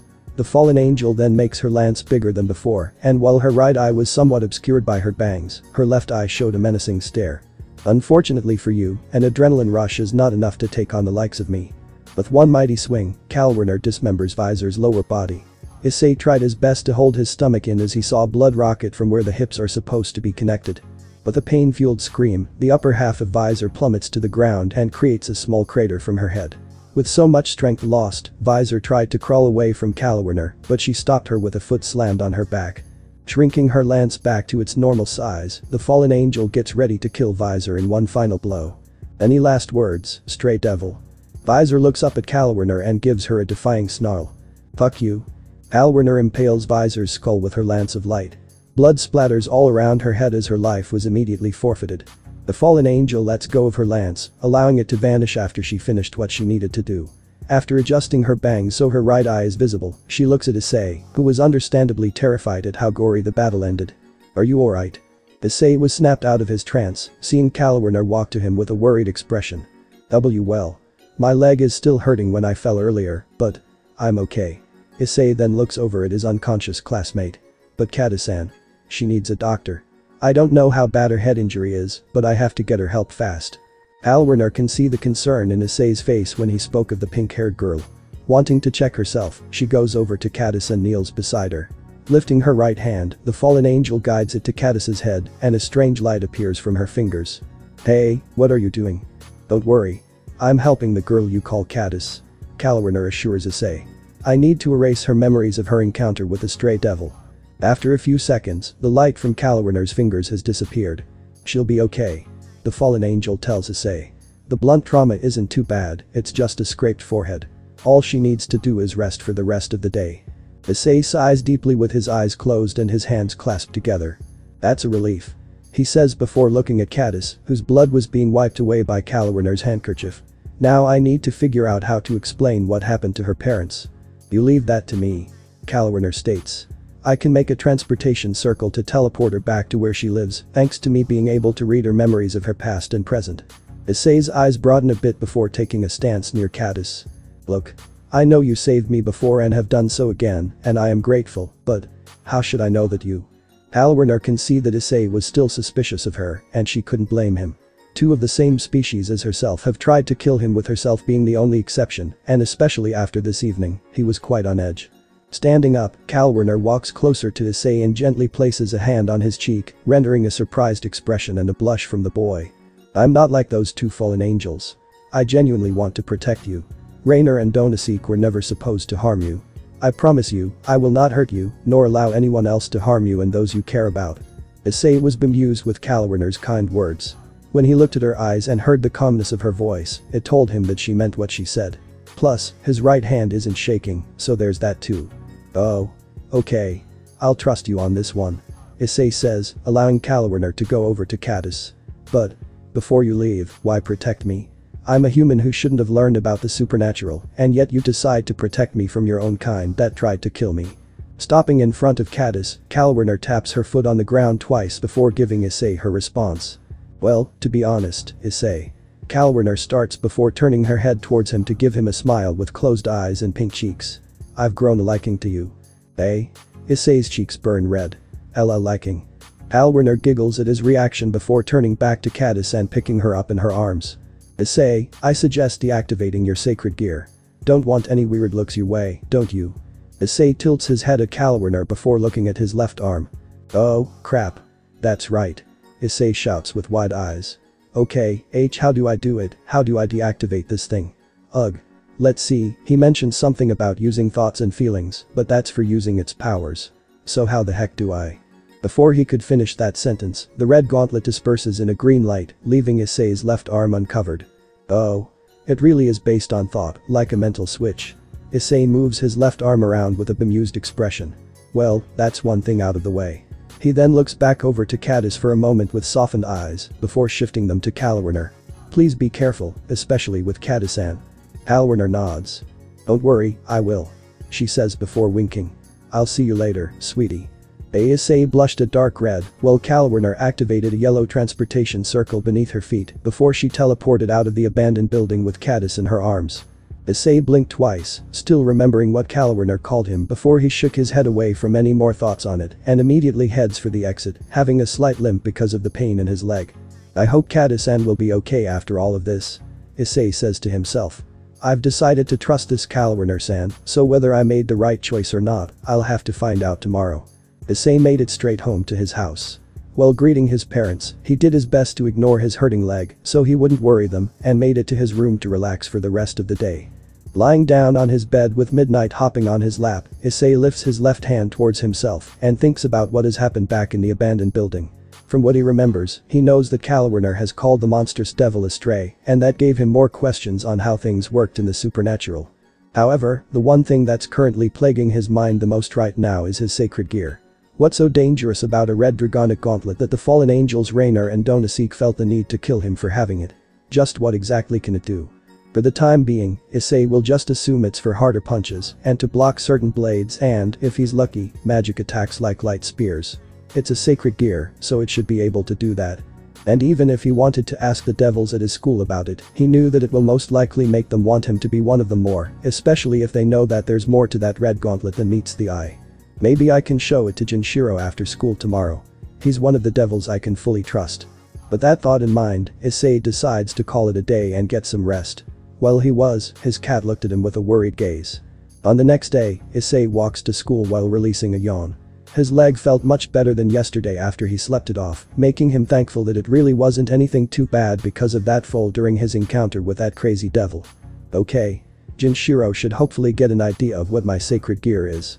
So after school, I'll find him and talk to him about my red gauntlet. But first things first, I need to see if Caddis-san's alright. Hiya. Issei halts his walking when he hears a girl scream, followed by an audible thud on the ground. Quickly turning his head towards the source, he saw a blonde girl wearing a green nun outfit with white accents, a silver cross around her neck, and a white veil that fell off her head from the fall. Hey, are you okay? Issei asks the girl as he offers her a hand to help her back to her feet. The blonde girl noticed the hand and grabbed hold of it. Ah. Thank you very much, sir. As he got her to stand, the blonde girl's face was revealed to Issei. She has emerald green eyes and a face anyone would find adorable. It even caught Issei off guard a bit before he shook his head away from those thoughts and picked up the veil off the ground. Here, your headdress. The blonde girl gasps at Issei's kindness before taking the veil and putting it back on her head. Thank you so much, mister. Issei blushed at the smile she gave him, finding it quite cute. Before he could say anything in response, Asia's expression turns worrisome. What's wrong, miss? Oh no. My suitcase. Issei turns around to where she was pointing and saw that the case was opened with some clothes and other items scattered around it. Oh, why must I be so clumsy today? Don't worry, miss. I'll help you. Oh no, that's not necessary. The girl says to Issei, but he was already collecting the items and putting them back in her case before shutting it tight. There we go. Everything you need is all packed up. The blonde girl's eyes glint as she watched Issei hand her his suitcase before happily accepting it. Wow, you're such a kind soul, mister. It seems that the Lord is smiling upon me today. Issei smiles at the blonde, understanding why she would say something like that if her dress was anything to go by. So, are you traveling, miss? You seem to be carrying a lot of stuff in there. No. I've been appointed to the church in this town, but I got lost on the way. The girl blushes a bit before shuffling her feet on the ground. Sorry if my speech pattern is weird, I'm not quite used to the Japanese language yet, but I'm still learning it. It's quite alright. Issei assures her before switching to a language he got the hang of quite well a year ago. If it's okay with you, will English work? The girl's eyes sparkle before nodding enthusiastically. Yes. English is my strong suit as well. Issei nods with his smile before continuing to speak to her in English. Anyway, if you're looking for the church, I probably know where it is in this town. I have plenty of time before I go to school since I got up pretty early, so would you like me to take you there? Asia gets happier and happier with Issei before giving him a stronger nod. Yes, that would be great. The Lord really points the way towards the best path. Issei laughs with Asia, finding the nun's cheerfulness to be very heartwarming. Alright then, just follow me. Issei was about to lead him to a church he knows he can find, but was interrupted when he heard a young boy crying. This prompted the nun to quickly approach the boy, who was on the ground holding onto his leg, and crouch to his level. Hey there. The boy quits sobbing when he hears the nun talk to him with a kind face. A boy shouldn't be crying over a scrape like this. Issei watches Asia hover her hands over towards the scrape on his leg. Before the boy could ask what she was doing, their eyes widen when they see a green light surrounding where the mild injury was. And much to the boy's surprise, the scrape was healing itself at a rapid pace. Upon further inspection of the nun's hands, Issei was able to spot 2 silver rings with a blue-green jewel embedded in each one, and the gems were glowing the same colored light as the one that was healing the boy's leg. Those rings? Issei thought as he had his eyes glued on them. Could they by any chance be? All better. The blonde nun says before helping the boy stand. You'll be alright now. The boy looks at the nun in surprise before shifting his eyes back to his leg, still amazed with how it was healed. Yashi-kun. Issei, the nun, and the now-named boy turn their heads towards the source of a new voice and see a woman who appeared in her 20s rush over to him. You had me worried sick. Where did you go? I'm sorry, mama. Yashi said. I hurt my leg, but that Wani-chan over there healed me. The boy's mother looked over to where her son was pointing and gasped when she looked her up and down. It looked very painful, so I helped him, ma'am. Issei expected a thank you from Yashi's mom, but instead, he was shocked to see that the woman has given the blonde a dirty distrusting look. You shouldn't be talking to strange people, Yashi-kun. Let's go. Mama, wait. You misunderstand. Yashi's mother ignored his words and kept walking him away from the nun. TCH. What's her problem? Issei asks with crossed arms. If it has something to do with religion, then she should have at least. Please, mister. Don't worry about that too much. Asia tells him in English. Turning around to face her, Issei gives the nun a worried expression, still a little ticked with how that woman looked at her. Did you understand what she said? He questions her using the same language as hers. No. My Japanese isn't that advanced yet. But. The nun's eyes cast downwards as her expression gets sad.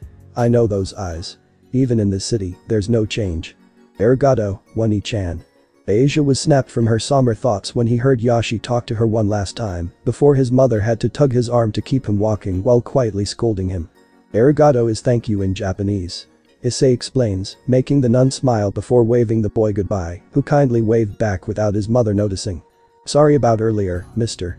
The nun says to Issei with a silly look on her face. I can get meddlesome sometimes. Don't worry about it. Issei assures before turning his head back to where Yashi and his mom used to be. The least she could have done was be thankful to the nun. But then again, what she did to heal him would be unorthodox to an ordinary human who's never seen evidence of the supernatural existence. Issei sighs with softened eyes and a frown. I just hope that kid doesn't get scolded too harshly if he describes to his mother how she healed him. Issei felt a tug on his shirt from the blonde nun, getting his attention. It really is nothing, mister. I get looks like that all the time. I'm used to it. That got Issei bewildered. He may not have been devout, but he at the very least knows that Christianity was supposed to teach some positive aspects of life, even if the religion has been exploited by some people. Letting that go for now, Issei looks at the nun's rings before asking. So, that energy you used to heal that boy. Do you mind telling me exactly what it is? The girl's lips curl upwards again. This is my power of healing. It's an amazing power gifted to me by God. Hearing that got Issei's body to stiffen.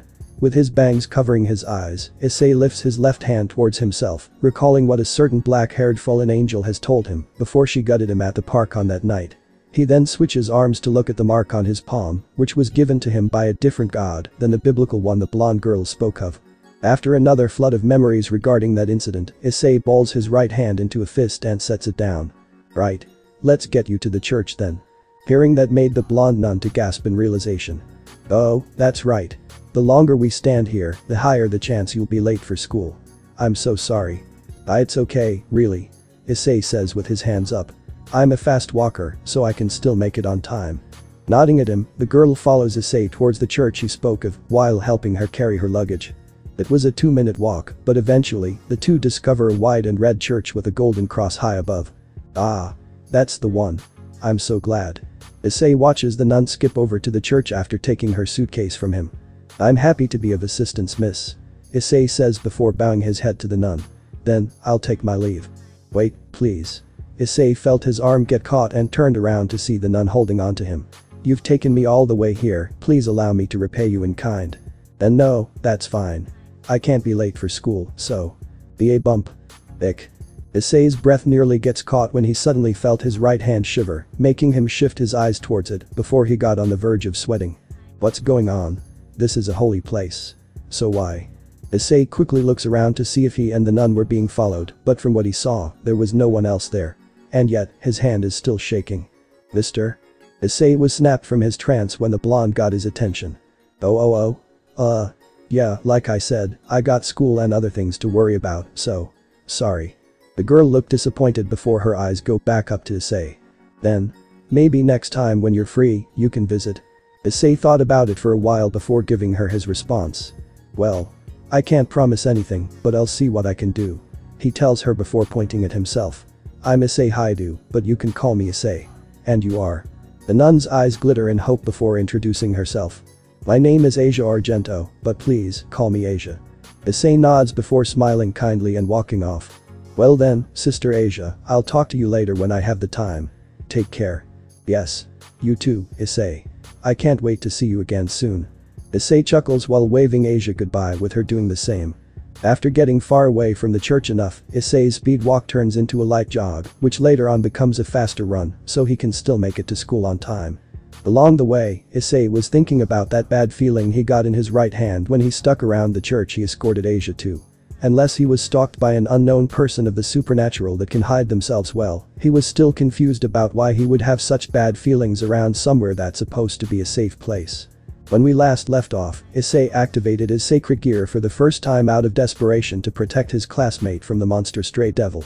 On the next day, he meets a kind-hearted nun named Asia Argento, whose sacred gear allows her to heal any injury of the body, and escorts her to a church where Issei felt a bad feeling in his hand that something was up. And now, the story continues. Issei made it to Kuo Academy right on time after bringing Asia to the church. He walked as calmly and as fast as he can to homeroom to figure out if Cadis is at school or not. After deciding to trust the fallen angel Kalawiner in taking her home, this was the one thing that was on his mind right now. Finding the door to his classroom, Issei opens the door and gets inside, getting the usual greetings from his classmates. While approaching his desk, he scanned the room for Cadis, hoping that she was here, or if she's absent, she's okay. After some searching, Issei's eyes broadened when he found the pink-haired girl sitting at her desk talking with her friends. She appeared to be a little down about something, and her friend seemed to be cheering her up with Murayama having a hand on her shoulder. Cadis-san is in one piece, Issei thought with a small smile, glad to know that Kalawiner has kept her word from yesterday. Cadis shifts her eyes up, and they widen a bit when she sees Issei before she blushes and looks away from him, making Issei gain a confused expression. What was that all about? Not wanting to get too nosy, Issei lets her be and takes his seat. After getting comfortable, he takes the time he has before class begins to take a gander at his left arm. Now that I've awakened my sacred gear, I need to know what it's truly capable of. I hope the Kaichu has gotten her devil servants to study all the types of these artifacts so Jinshiro or Ryo-san can explain it to me. Issei clenches his left hand into a fist. But that won't be enough. I need to make sure I can defend myself too. With that in mind, Issei continues to wait patiently for class to begin, now setting his attention on the mark on his palm. Unbeknownst to the young man, Cadis has set her sights back on Issei. Her eyes glinted at him as her hand slowly makes its way to her heart. And even when the bell rang and the homeroom teacher entered the room to begin today's lesson, Cadis still kept her stare on Issei. With lunch period rolling in, Issei remained at his desk for a bit to look over his notes while the rest of the students were leaving the room to eat. Having everything together, he stands up and starts to leave since he's the only student left in the room. Or so he thought before he felt a hand gently grabbing his wrist, prompting Issei to turn his head only to gasp when he sees who it is. It was Cadis. And despite her slightly avoiding eye contact, she held on with such a grip that refused to let go. Issei-kun. Cadis-san. Issei wondered what was up at first, but then quickly remembered the expression she had earlier back in homeroom. Are you okay? Is something bothering you? Cadis didn't respond, but her cheeks have gotten red and her lips started quivering, something that got Issei more worried for her. But before he could ask her another question, Cadis pulls Issei's arm and brings him into a tight hug, catching him off guard. Hey Cadis-san. The pink-haired girl broke into tears while keeping her body pressed up against his, making Issei even more concerned for her. Issei-kun. Thank you. Thank you so much. Issei was surprised at the girl's choice of words. For what?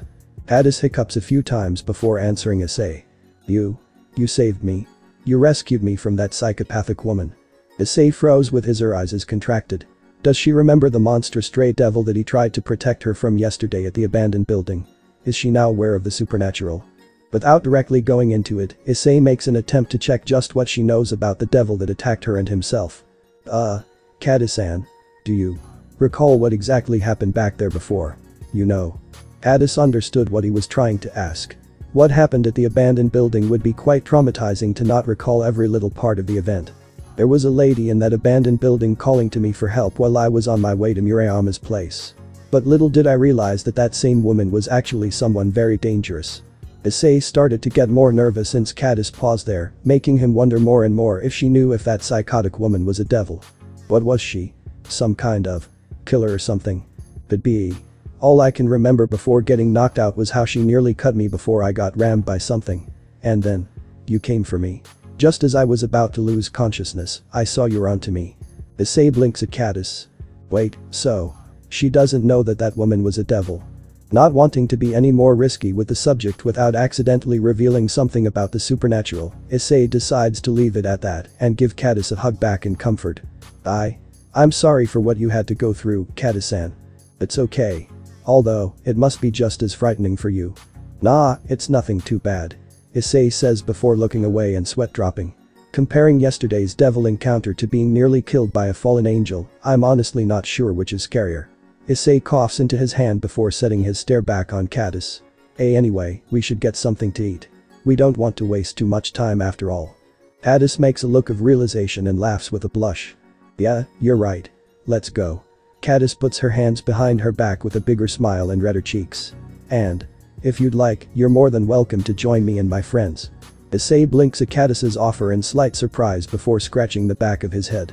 Sorry, I would, but I planned on researching something at the library during my spare time after grabbing a quick bite. Cadis's eyes shift downwards, looking disappointed at the answer. Oh. I see. Tapping her foot on the floor, Cadis asks him this. Then maybe. You can eat with me next time. Issei gives Cadis a smile and a nod. Next time. Cadis beams with her hands held together. That's great. Issei chuckles with his classmate before heading out the classroom. Well, I better get going. See you later, Cadis-san. Cadis nods strongly as she watched Issei walk away to his next destination. As he got farther, her eyes never left his body as she grabs hold of her skirt while placing her other hand onto her heart. Darn, I forgot to give him something in return for his kindness. She whispers to herself before giggling. Oh well, maybe next time. After eating a quick meal, Issei immediately made his way to the library and logged on to the closest available computer. Typing away, he looked up Elder Futhark, hoping there was something he can find regarding the mark on his palm. After learning a bit of the oldest form of runic alphabets, he dives into the symbol for K, since it too was a four-sided diamond, meaning Ingwas. Unfortunately, Issei couldn't find anything from Ingwis that could tie into his mark, but he found the information he read regarding the diamond symbol to be quite fascinating, along with the rest of Elder Futhark. Issei then tries to search for every mythology he can find that has any 4-point diamonds as one of their symbols, but he had no luck. There wasn't a single one other than Norse mythology's Elder Futhark that has any 4-point diamonds like the one on his palm. Issei was stumped. He didn't know what else to think about that can be related to the diamond mark. Just what else could he research regardless if it's well known or not? But then, it hit him. Otsutsuki. That was the surname Dinichi told Issei when he revived him and gave him the black mark, and he has never heard of any other Otsutsuki, nor were they mentioned in any other religions or mythology. Issei decides to give it a shot. He begins to type in the first 4 letters of Otsutsuki, but before he could finish spelling the word, he hears a rather familiar giggle from behind him and stops his fingers with widened eyes of worry. Slowly turning his head to see who exactly it was, Issei almost let out a loud noise when the person that approached him was none other than Akeno Himejima in all of her glory. And while most boys would react with their hormones out of control because of her stunning beauty, Issei stayed vigilant since he knows her true identity as a devil, along with those who are part of the occult research club. What do you want? Akeno gives Issei an innocent smile with a hand on her cheek and her eyes looming on him. Ara, can't I at the very least say hello? As cute and sweet as her voice sounded, Issei suppressed his blush and tried to keep a stern face, a face that made Akeno giggle again. Calm down, Issei-kun, I just want to speak with you. Issei's body tenses up when she came closer to him. Look, Himejima-senpai, whatever it is you or your master wants, I'm not interested. Akeno's expression didn't change as she kept walking closer. It's okay. I have no intention of coercing you to do anything. In fact, I just noticed you were here while I was doing my own browsing here. Issei wasn't sure if he should believe that because of the glint in Akeno's eyes and her smile. Staying cautious, he watches her get next to him before she looks at the computer screen. Researching other existences? Issei was hesitant for a few seconds before he answered. Just to keep myself informed. Although, I'm sure most of what I looked into isn't entirely true. Yes, I can say that as well. Akeno says. After all, I've been a devil for quite a long time. Eh? This drew a surprised expression from Issei. You mean before you came to Kuo Academy? Akeno nods before continuing. I was very young when Rias reincarnated me into her servant. So trust me when I say that there is so much more than what most books say about the supernatural and even Norse mythology. Issei slowly nods while mentally berating himself for talking to Akeno, despite the many times he made sure to avoid her and the rest of the Gremory devils. However, he was a little curious about her wanting to talk with him. Okay. But why bother telling me this? And why did you approach me the moment you saw me? Akeno's smile widens before she gets behind Issei and places her hands on his shoulders. It's because I want to be friends with you, Issei-kun.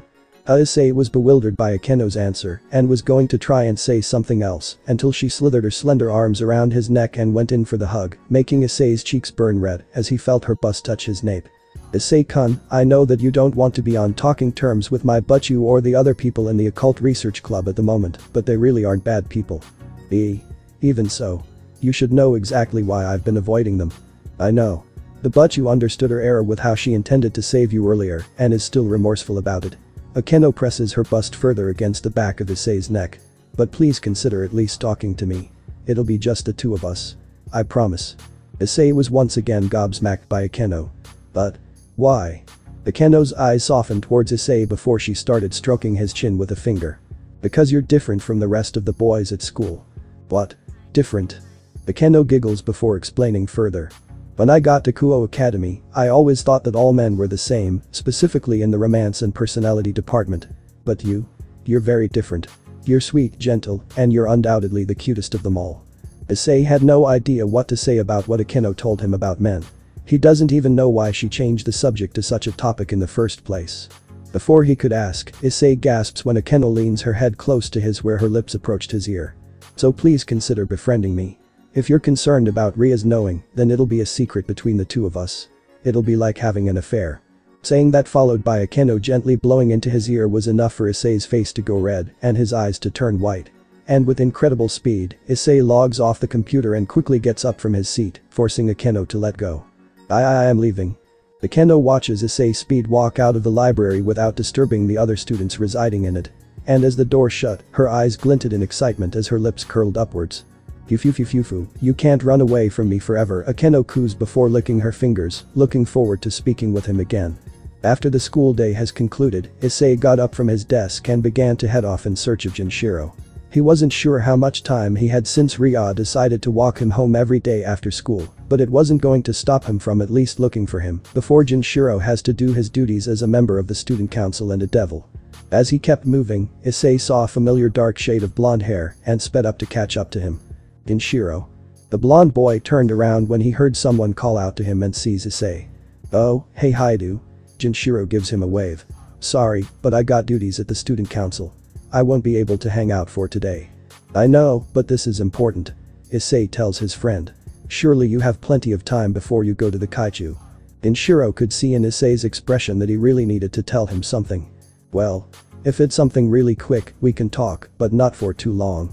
Junshiro says before his face turns a little blue. The Kaichu doesn't take too kindly of her servants being tardy. Junshiro's eyes widen and he shakes his head to rid his mind of the dark thoughts, making Issei look at him with a hint of concern. Hey anyway, what's up? You need help with something, or is there anything else you want to know about devils or the supernatural? I'm still learning, so I can't promise any results. Issei takes a moment to check his surroundings. While there were some students still walking their paths, they weren't too close to him and Junshiro. So he walks closer to Junshiro and whispers in his ear. It's about my sacred gear. Junshiro's eyes broaden again. Even though it was a whisper, the tone was enough for the blonde to get an idea of what he's talking about. So? You've awoken it, didn't you? Issei nods slowly before resuming in a hushed voice. You see, I was hoping maybe you can identify what it exactly is, so I can get a proper idea on how to use it. Issei realized how he worded that and puts his hands up. But only for emergencies, of course. I'm not that crazy to use it like some superhero. Alright, I got it. Junshiro says, trying to put Issei at ease before sighing and scratching the back of his head. Okay, unless you can describe what it looks like to me, I can't go with you to see it with my own eyes. Like I said, I have my duties, and I can have a look at it for you, Issei-kun. The two boys yelp when they hear someone get in on the conversation. Turning their heads, their eyes widen even further when they see who it is. Ria-san. How long have you been here? Junshiro quizzes his fellow devil, who giggled with closed eyes and a tilted head. The moment you said something about Issei-kun awakening something. Ria replies before walking next to Issei. You go ahead to the council room, Saji-kun. I'm going to walk Issei-kun home. While Issei blushed at how blunt and surprisingly calm she was, Junshiro recalled Ria's talk with Sona about that whole ordeal and grinned at his friend. Well, you must have been smooth back there, weren't you, Haidu? Issei's eyes whitened while Ria's brow twitched a bit. What the heck do you mean by that? Oh, nothing at all. I'm just glad that you guys are back talking again, that's all. After all, Kusaka-sen has gotten even happier than she usually would. And when she spoke to Kaichu about walking you home every day, I was shocked that. Bonk. Less talking, more council work. Ria tells Junshiro after karate chopping his head, leaving a steaming knot on top it with Junshiro whining in pain. Now then, shall we, Issei-kun? I know the perfect place where no one will see us. Issei did a double take at what just transpired earlier with how Ria acted, surprised that she did what she did when she's normally shyer than that. But since he wants to figure out what his red gauntlet is right away, Issei just wordlessly nods, prompting the girl to giggle and wrap her arm around Issei's before they started walking. Junshiro watched as the two kept going, while Issei told Ria that she didn't have to hold his arm, but she insisted that she do that, making the blonde devil chuckle at his friend. Yup, Haidu is definitely one lucky man. Brushing his lips with his arm, Junshiro looks up at the ceiling with a determined gaze and clenches his hand into a fist. But one day, I too will have her dote on me as much as Kusaka-sen dotes to him. I will prove myself to be a great man. Issei and Ria continued walking with their arms linked together, while the latter was looking for a private area that wasn't too shady to enter without anyone else noticing. And much to Issei's embarrassment, there were some people who did catch sight of them and whispered things about them possibly being a couple. Ah. Here's a spot. Ria spoke up before going to where her eyes were staring, making Issei wonder what place she meant. As they got closer, Issei saw that it was a decently wooded area. Despite him worrying a bit since he found that to be a good spot for supernatural stalkers to spy on him, he trusted Ria and allowed her to guide him deeper into the woods. Okay, here we are. Ria announced before letting go of Issei's arm and checking the area. And there's no sign of any hostiles. After checking one more time, she turns around to face Issei and nods. Now then, Issei-kun, show me your sacred gear. Having gotten the okay, Issei takes a deep breath before turning his left arm upwards to where his hand was pointing at the sky. Using what he learned last night, Issei had his sacred gear appear with a shine of green light, revealing the red dragonic gauntlet to Ria. "Well, here it is," Issei says, showing Ria the green gem embedded on the back of its hand. Taking 2 steps closer, Ria observes Issei's sacred gear to figure out what it is. Feeling it out, she can tell that it's got a decent amount of power dwelling within it. And because it's a gauntlet. But the sacred gear knowledge Kaichu hammered into us, and after looking at every nook and cranny of this gauntlet, I can deduce that this is a twice critical. Issei blinks at Ria. Twice critical. Yes. And if I recall correctly, it's also known as the Hand of the Dragon. It's a common dragon type sacred gear that doubles the power of the user for a certain amount of time. Is that so? Issei takes another look at his sacred gear and squints at it. If that's the case, then that boost in power will come in handy if I have no choice but to fight. But even then. Issei-kun. Issei looks back up to see Ria with a tilted head. Sorry, I was processing the information you gave to me. He takes one last look at the gauntlet. So. Twice critical. A power like that would definitely classify this as a weapon. Issei deactivates his sacred gear before staring back at Ria with a grateful smile. Well, thanks for helping me identifying my sacred gear. That's one piece of weight off of my chest. Ria blushes at the kindness in Issei's voice before smiling back. Since we got that out of the way, shall I drop you off at your place? Yeah. As the two began to get moving, Ria wrapped an arm back around Issei's, causing him to blush again, but this time, he was a bit used to it, even though for the most part, if he insisted that he can walk on his own, it would fall on deaf ears. Back at his home after having a good dinner, Issei is in his room finishing his homework before putting the pencil down and storing the papers safely in his bag. Turning around while still in his chair, Issei lifts his left arm towards himself, thinking about his sacred gear. Activating it, Issei rotates his arm around to look at all sides of the gauntlet. And while he thinks its design is very cool, he also had what it was capable of in mind the most. Well. I guess I really need to start self-defense training, since doubling my power is all this twice critical can do. The twice critical? Is that what that devil thinks it is? Whoa. Issei nearly fell out of his seat when he heard a strong voice booming from somewhere. Who said that? Who's there? Go to sleep or meditate, and you shall see. Now hearing where the voice came from since he was more alert, Issei looks down and gasps when he sees that the gem of the sacred gear was glowing a brighter green than its base color. My sacred gear. Talked. He wondered why that was the case, and if there are other sacred gears that have a voice inside of them. At first, he was stumped, but then he remembered what the gem said earlier. Well. It's not quite time for me to go to bed yet, so. Meditation it is, I guess. Getting off his chair, Issei sits on his bed and scoots to the very middle of it. Crossing his legs, he then places his hands with one on each knee and closes his eyes. Breathing deep, he clears his mind and focuses.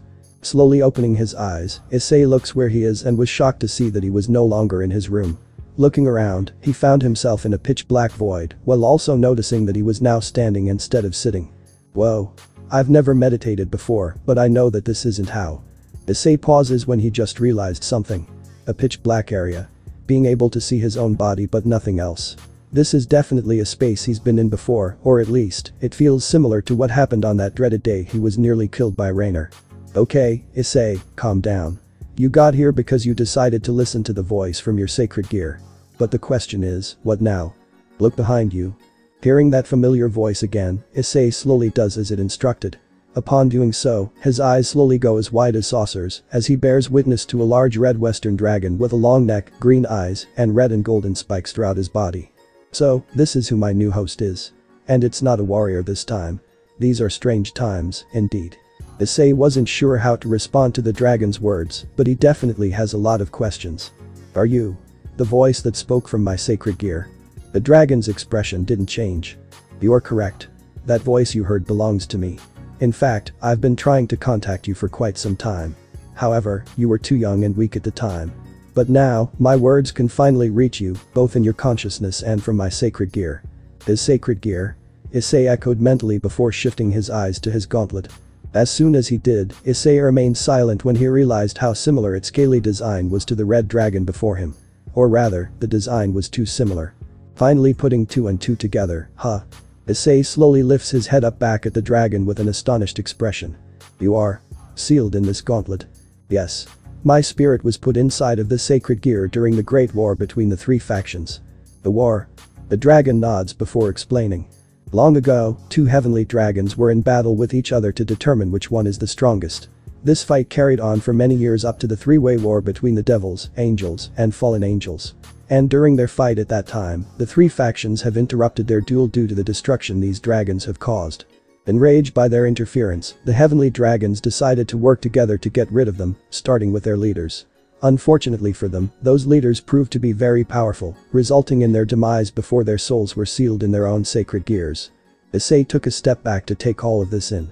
Two dragons fighting during the war between the three factions was intriguing at first, but when he recalled the other details of the story, especially with what the dragon said before telling this tale, he stares at the dragon wide-eyed, while the creature nods twice. That's right, Issei Haidu, you are looking at one of those two heavenly dragons. Issei's eyes get smaller, getting shocked even further by what his sacred gear carries. My god. The red dragon extends its wings before introducing himself. I am the Welsh dragon, also known as the Red Dragon Emperor, Dreg. Dreg. You're the heavenly dragon sealed inside my twice critical. I am sealed in that gauntlet, but it is not a twice critical as your devil friend misinterpreted it as. What? The dragon understood his host's confusion and clarifies. The sacred gear I am sealed within is called Boosted Gear, the Red Dragon Emperor's gauntlet. Boosted? Gear? That name sounded familiar to Issei.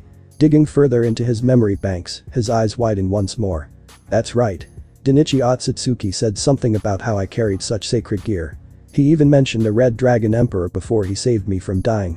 Dreg kept his stare on Issei, acknowledging how Issei remembered his near-death experience with this mysterious entity that revived him, which allowed the Welsh dragon to stay with Issei instead of move on to another host. But there's one thing I don't get. If my sacred gear isn't a twice critical, then why did Ryasan classify it as such? Well, the boosted gear is somewhat similar to a twice critical in how it's not only a gauntlet, but the way one of its powers works. Eh? Do you mean how it doubles my strength? Indeed. Instead of doubling your power for a certain amount of time like a twice critical, the boosted gear will keep doubling your power every 10 seconds until the user reaches their limit. It will boost their physical abilities, their magic, or even their demonic power, if that user carries any. Whoa. Issei was stunned as he stared at his boosted gear in amusement. I had no idea it carried such an ability. Well, you better believe it now. But there's more to that gauntlet than just simply powering you up. If you were to master this sacred gear and all of its abilities, you may even be able to kill a god and a Mayu with that level of power. This was a new surprise. The boosted gear allowing him to strengthen himself to where he can kill gods. That was insane for Issei to hear. Well, anyway, I'm going to sleep now. Issei looks up at Dreg with a raised brow. Why would you sleep? Because I'm tired. I was never this social before until you became my new host, so speaking with you was surprisingly taxing for me.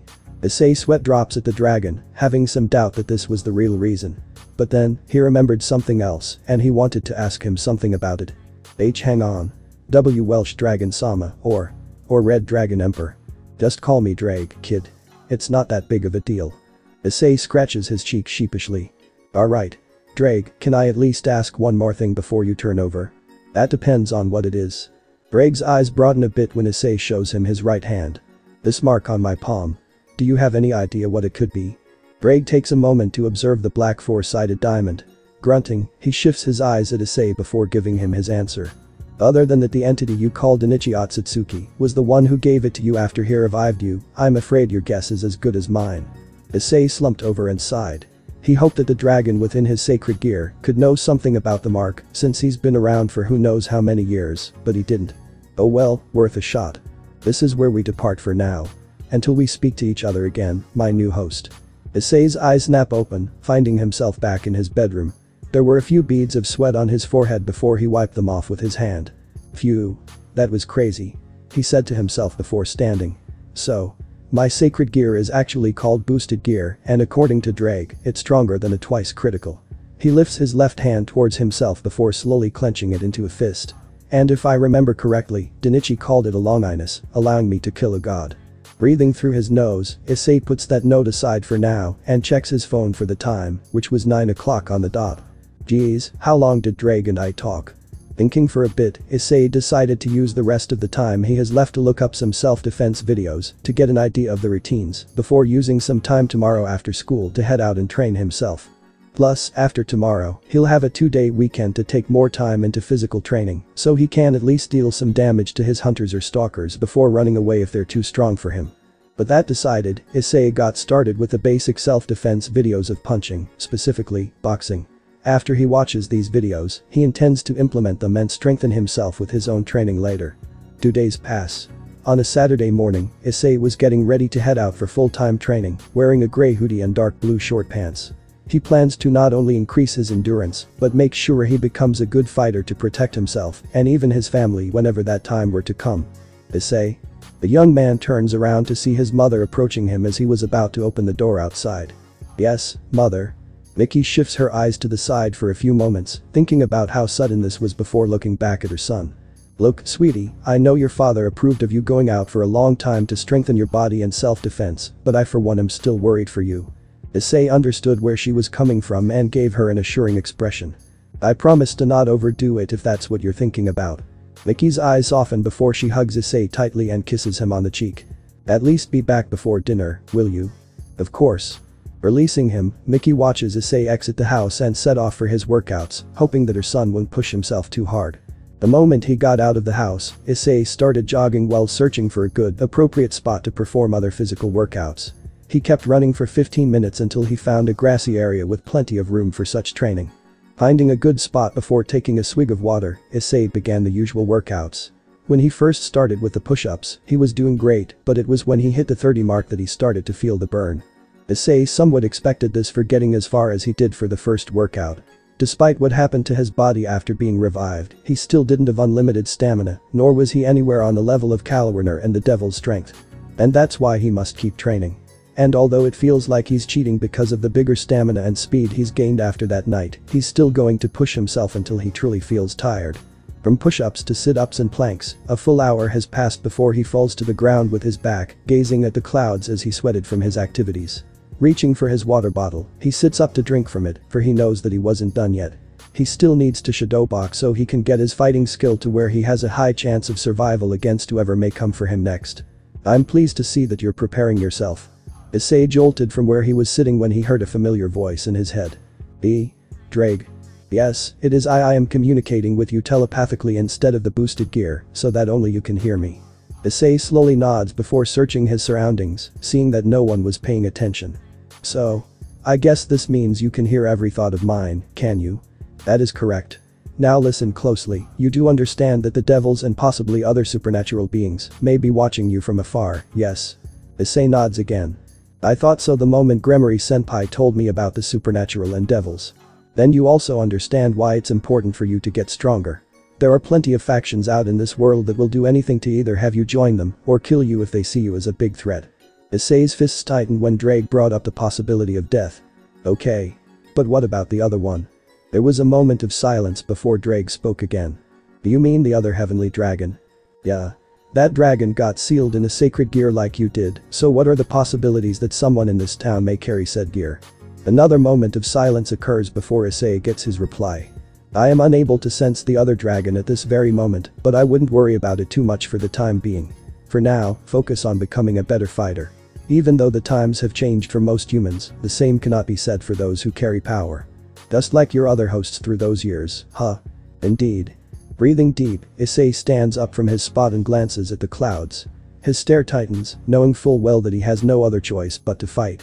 Running wasn't going to work forever, and if he has to knock out his hunters, so be it, as long as he doesn't bring too much attention to himself. With that in mind, Issei began his shadowboxing practice. He started with punching appropriately before mixing it up with some dodges, both in boxing style and with the side-to-side dodges. He kept this up for 5 more rounds before taking another break and going back to the strength-building workouts. Issei continued this routine for the rest of the day, switching from workouts to shadowboxing after every break. However, the hour came when he bought himself some lunch for a longer break before he got back to strengthening himself. He didn't want to practice on an empty stomach, after all. It was now 6:00 p.m. Issei decided to stop training for the day and go back home for dinner, just as he promised his mother. While he was walking, he takes a moment to look at his left arm with a thoughtful expression. It was only the first full day of practice, especially with shadowboxing, since I could only do what I could yesterday since I had school. But hopefully, if I keep this up without overdoing it, I can at least survive and maybe scare off those who are after me because of my boosted gear. Although he thought of that, Issei was also aware of the possibility of how his next potential hunters can and will be stronger than the last. But if he's lucky, his reflexes and agility will improve greater than what they are now. But there was another thing that plagued his mind, making his frown bigger the more the thought about it. Will this be the rest of his life? Having to constantly train and fight off his attackers every single moment because of the artifact he carries within himself. Is his life really no longer normal? Before he could dwell on this further, Issei notices something to his right that made him stop walking. Turning his head in that direction, his eyes broaden when he sees the door to someone's house left wide open. And what made this stranger? All of the lights were off. And why that was the case was beyond Issei. Without thinking twice, Issei jogs over to the house and stops right at the door, worrying about whoever lives there. Hello, is anybody home? Issei waited 6 seconds for a response, but there was silence. This scared the young man. Either the owner of this house was robbed while they were not here, or something worse has happened in there. Issei has a deep feeling that it's something worse because as he lingered at the house's entrance for a couple more seconds, his right hand started tensing up. And if he knew anything from having that feeling build up in that hand numerous times, he knows that it isn't good. If you can hear me, I'm coming in to check up on you. Please respond if you can. Wanting to help however he can, Issei enters the building and removes his shoes by the door. He then enters further inside, walking slowly while holding onto his right wrist, constantly looking around for the owner of the house. The longer he searched, the harder his right hand shook, getting Issei to develop further dread for what happened to this house, or worse, its owner. This got Issei to pick up the pace and search faster than before. What am I doing? Entering someone's house just to check up on them? If anyone saw me go in like I did, I may be misunderstood as the robber here. Even though he thought of this, Issei couldn't help but feel very guilty if he hadn't gone into the house. Despite all the warnings that told him to leg it, there was a part of himself that really wanted to help whoever owned the building however he can. But suddenly, Issei halts his movements when his nose picked up the faint scent of rust. Slowly striding towards the smell's source, which appeared to be the house's living room, the rusty aroma got stronger to where it got Issei's stomach to feel queasy.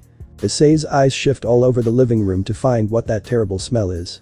But after seconds of searching, he froze.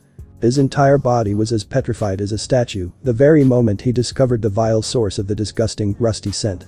It was such a disturbing sight that Issei's breathing turned into shudders and his eyes went as small as dots drawn on paper with a ballpoint pen.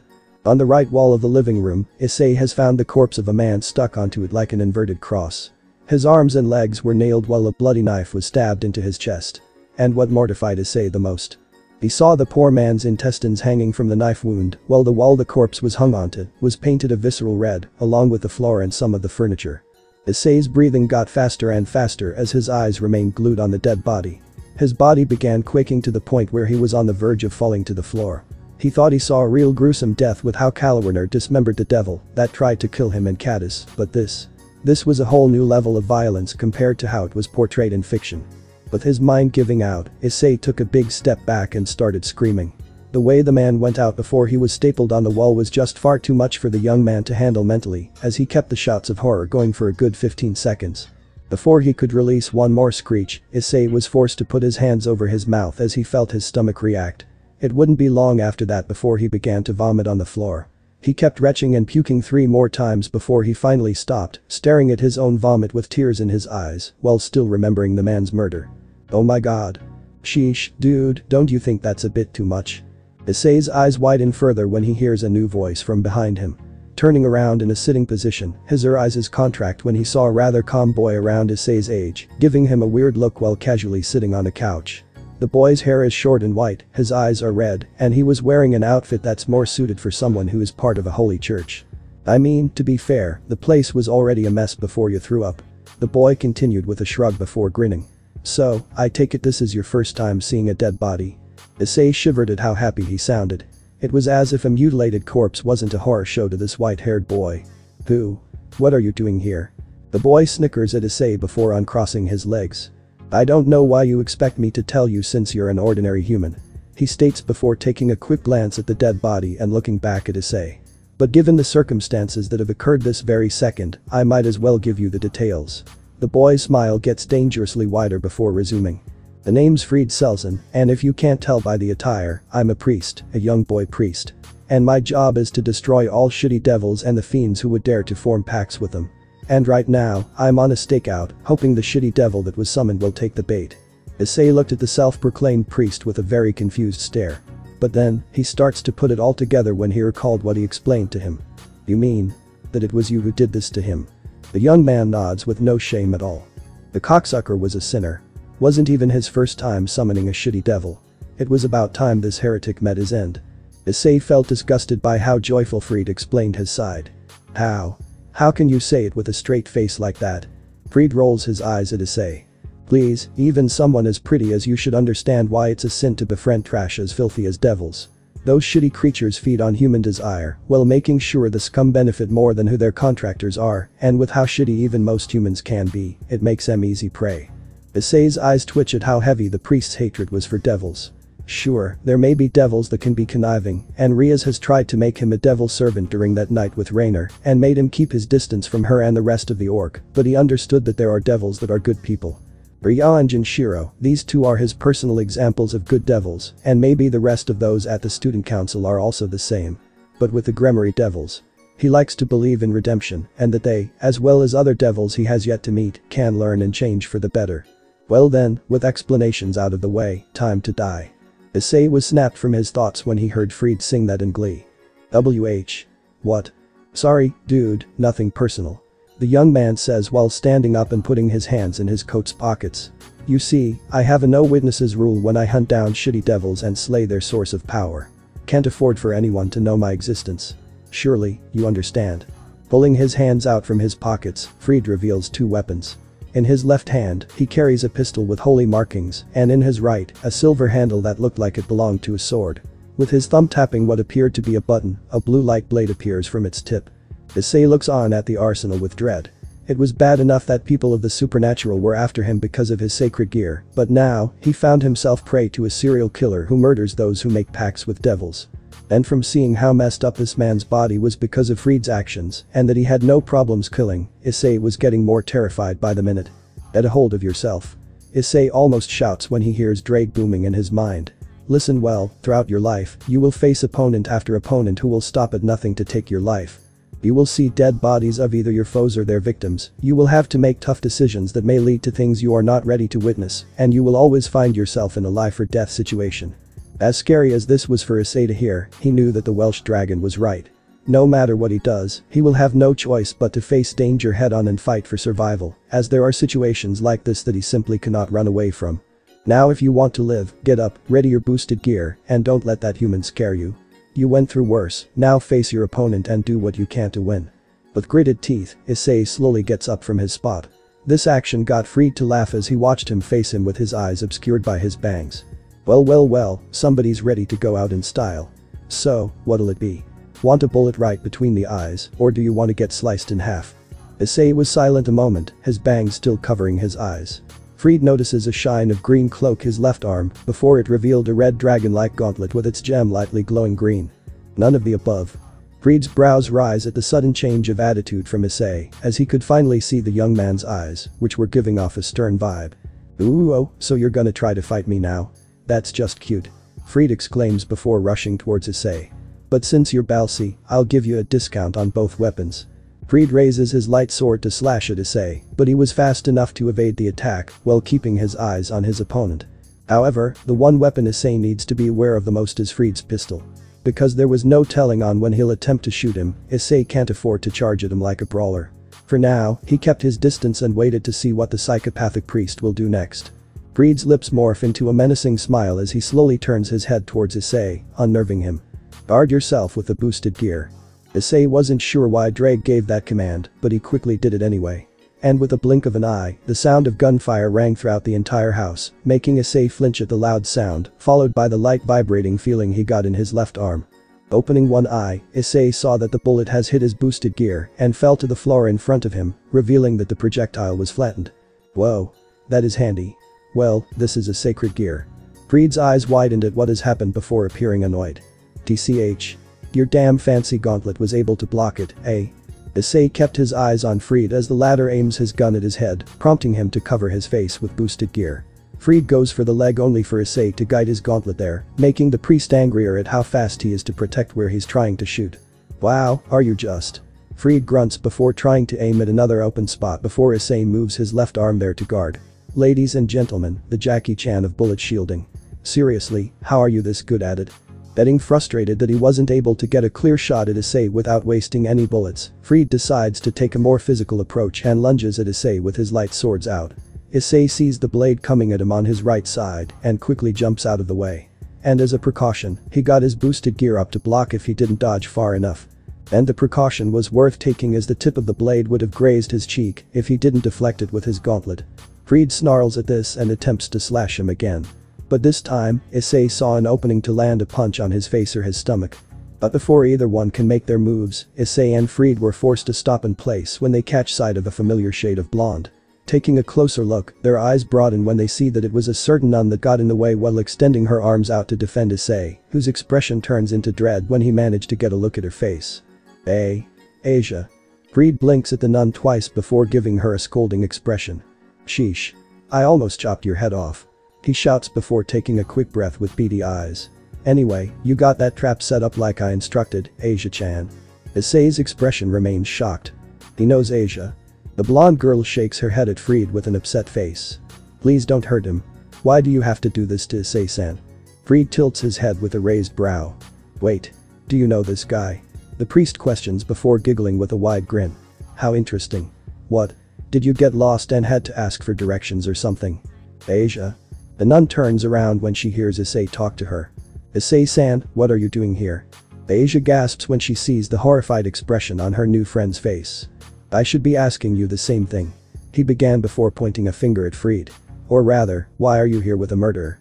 Asia's eyes widen at the accusation. Murderer. She was going to ask Issei to clarify, but the corner of her eye caught something that got her to direct her full attention. And when she did, Asia's expression turns into dread before she falls to her knees and unleashes a terrifying screech, something that hurt Issei's heart because of what she had to witness. Fried gave Asia a weird look at first, but it later changed into sadism. Is this your first time seeing a dead body, Asia-chan?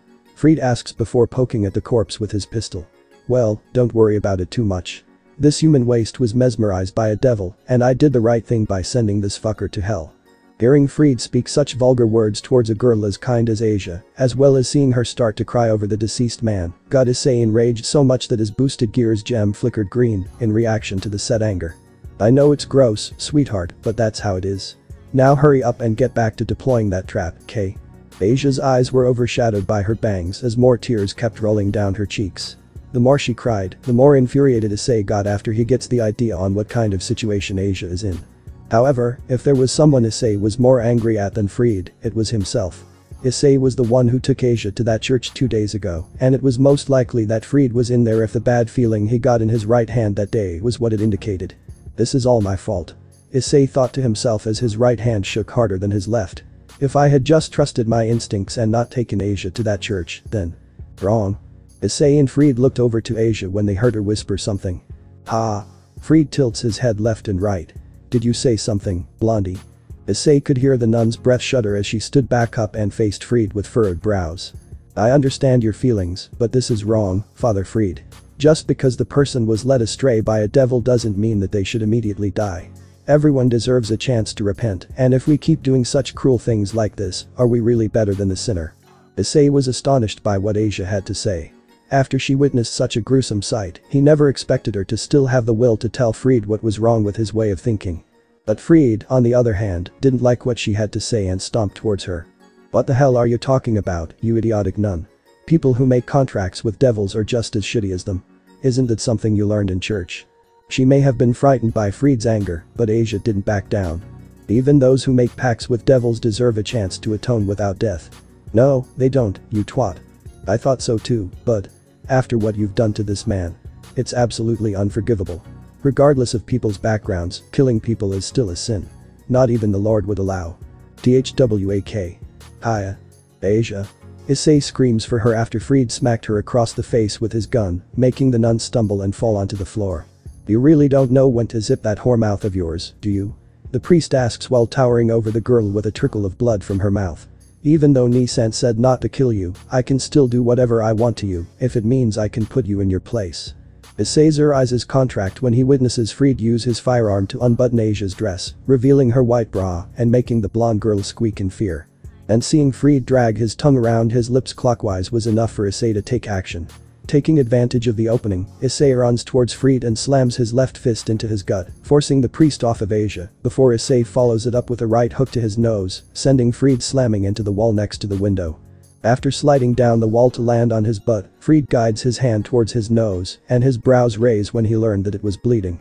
This riled up Fried as he looked back up at Issei, but his eyes widen when he sees that his rage was greater than his own. "You're not touching her again, you psychopath." Fried was a little taken back by the sudden venom in Issei's voice, but ended up laughing while wiping his nose with his sleeve. "Lucky shot. You took advantage of me trying to punish that stupid nun." Fried grunts before getting up off the floor. "Even if you are a skilled fighter, why do you even care? You're just a stranger that guided the fragile thing to the church. You've just answered your own question." Issei whispers with only Asia hearing him since she's closer to him than Fried. "I'm responsible for the predicament Asia's in because I lack the judgment to know that someone as evil as you would reside in that church." Pausing for a moment, Issei tightly clenches his left fist and raises his voice. "And now, I'm going to correct my mistake and get Asia away from you. Issei-san." Asia stares at Issei as he took a protective stance in front of her, while Fried sneers at the action. "I don't know what makes you think you can just snatch her away, but if you're looking to die slower." Fried reactivates his light sword while spinning his pistol. "Then I'd be happy to accommodate you." Hearing his heart thumping loudly in his chest, Issei steels himself for another battle, making sure to pay attention to Fried's firearm the most, while also checking the priest's other movements. But before the fight could commence, Issei, Asia, and Fried noticed a shining blue light appearing on the middle of the floor. Observing it further, Issei's eyes widened when he saw a familiar circle slowly spinning. "That circle. It's the same one as on that flyer that girl working with Gremory Senpai gave me." The only difference he saw in it, other than that the circle was blue instead of red, was the marking in the middle of the circle. He remembered exactly what the red circle on the flyer looked like to know that the marking he saw on the glowing blue circle was different from the red one. The circle shined and spun for a few more seconds before it gleamed brighter. It took more time for that light to die down, but when it did, Issei was shocked to see a certain someone appear in front of him from the blue circle that vanished the moment she arrived. Ria-san. The girl in question moved her eyes around where she was transported. She notices that the room was quite messed up due to a possible scuffle. "What happened here?" "Greetings and salutations, devil bitch." Ria snaps her head towards Fried when he spoke to her before her eyes narrow at him with caution, figuring out who he is just by looking at his clothing. "If you're looking for your summoner, then I regret to inform you that the pact has been cancelled." Ria watches Fried point his light somewhere, prompting her to look over there.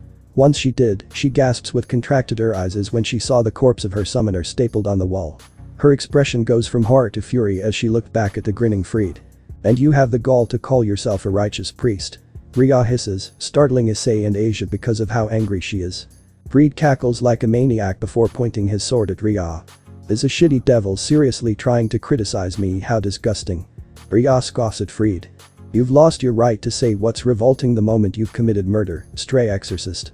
Issei blinks twice at what Ria has called Fried. "Stray exorcist?" Issei wondered, recalling that the term stray was also used by Kalwerner when she addressed the monstrous devil before she slayed her. "Ha! And you have that right," Fried snaps with a frown and psychopathic stare. "Who are you to talk about reasons when you and the rest of your kind are just a bunch of blood-sucking shitbags? Even devils have rules, monster." Fried laughs even harder at what he's been called. This got Issei worried even further for his friend, since he appears to be crazier than before. "Ria-san." Ria's eyes broaden before she turns around to see a familiar face, while Fried tilted his head in curiosity. "Issei-kun, why are you here?" Issei was about to try to explain his side of the situation, but was interrupted by a whistling Fried. "Now this is an interesting development. That boy with the red gauntlet is friends with a shitty devil." Fried snickers before spinning his gun twice and aiming for Issei. "Looks like I got a new reason to have his brains splatter all over the floor." Issei grunts before taking a boxer's stance to fight. "Try me, you." "Kill Issei-kun." Issei and Asia blink when they heard Ria talk in a low voice. Upon looking at her, they tense up when they see her leak a dark aura that Issei found to be a bit familiar. Ria-san." "Ooh, oh, the devil's getting riled up," Fried says. "What, do you actually care about that blasphemous human?" Ria didn't answer either of the boys. Her bangs hit her eyes as she developed blue demonic power in both of her hands, before aiming both of them at Fried. "Now that's what I'm talking about." Fried shouts in excitement with his tongue sticking out. "Come on, bitch. Show me what you love. Not that it'll matter much, since I'll still be fast enough to slice you and your human boy toy to pieces, along with the rest of you shitty." Boom. Freed was immediately silenced when a shot of demonic power struck him in the face. He nearly fell from Ria's attack and has just rebalanced himself so he can try to counter. But before he could make a move, much less shoot at her, he was met with another offensive attack of her demonic power. And Freed kept getting hit with shot after shot. Another in the face, one in the stomach, and 2 shots in each arm. And the attacks just kept coming, not giving Freed any breathing room to dodge or even block. Issei's face paled as he kept watching Ria keep shooting Freed with her demonic power, while Asia was bewildered at the girl. Ria kept hurting Freed for one more solid minute before finally calming down with ragged breath and eyes fueled with rage, a sight that Issei was able to get a glimpse at beady-wide eyes. Holy crap. This fury. That is not like her. As the dust caused by Ria's assault cleared up, Issei and Asia saw that Freed was knocked out cold. Issei could have sworn that all of those attacks would have killed him, but he could hear the faint sound of breathing from the priest, proving that he's still alive. Issei was about to approach Ria and see if she's okay, but before he could, he felt his right hand tense up, as if to warn him that it has become too dangerous to stick around in this house. Ria seemed to have a similar reaction, but not in any of her hands. Using her abilities as a devil, she was able to sense an enemy presence coming from outside of the house. Fallen angels. Ria announces before getting out her phone and looking at her friend, who was surprised by the identity of the newcomers. Issei-kun, leave this area now. I'm going to contact Kaichu so we devils can get all of this taken care of. You don't need to tell me that twice. Issei replies before going to Asia and offering her a hand. Come on. We're out of here. Asia and Ria gasp at his choice of words. What are you thinking now, Issei-kun? That nun is allied with that stray exorcist and most likely the fallen angels that will appear here at any moment. No, she's not. Issei counters. I've seen their interactions long enough to know that Asia's being dragged through all of this against her will. There's no way I'm leaving her here. Ria was taken back by his explanation, but her expression went back to being serious. Even if that's the case, what will stop them from going after you to retrieve her? For all we know, they could be the same fallen angels that tried to kill you. Issei's eyes narrowed towards the ground. She had a point. If those fallen angels were the same dangerous ones he's encountered before, then it was highly likely they'll also take this chance to finish the job during their search for the nun. But when his eyes shifted over to Asia, he trembled when he witnessed her continue to cry while mourning the death of Ria's contractor. And that furthered his final decision. I'm sorry, but I'm taking Asia. I won't let her suffer anymore. Ria grits her teeth before getting closer to Issei. Issei-kun. Are you asking to die for real? Why are you making it sound like the fallen angels will kill her? They have no reason to do that. Maybe not, but if her sticking around with those fallen angels means that Asia has to be forced to look at the same horrors as this. Issei motions his head towards the dead body. Then I won't allow them to take her and make her use her healing power for evil.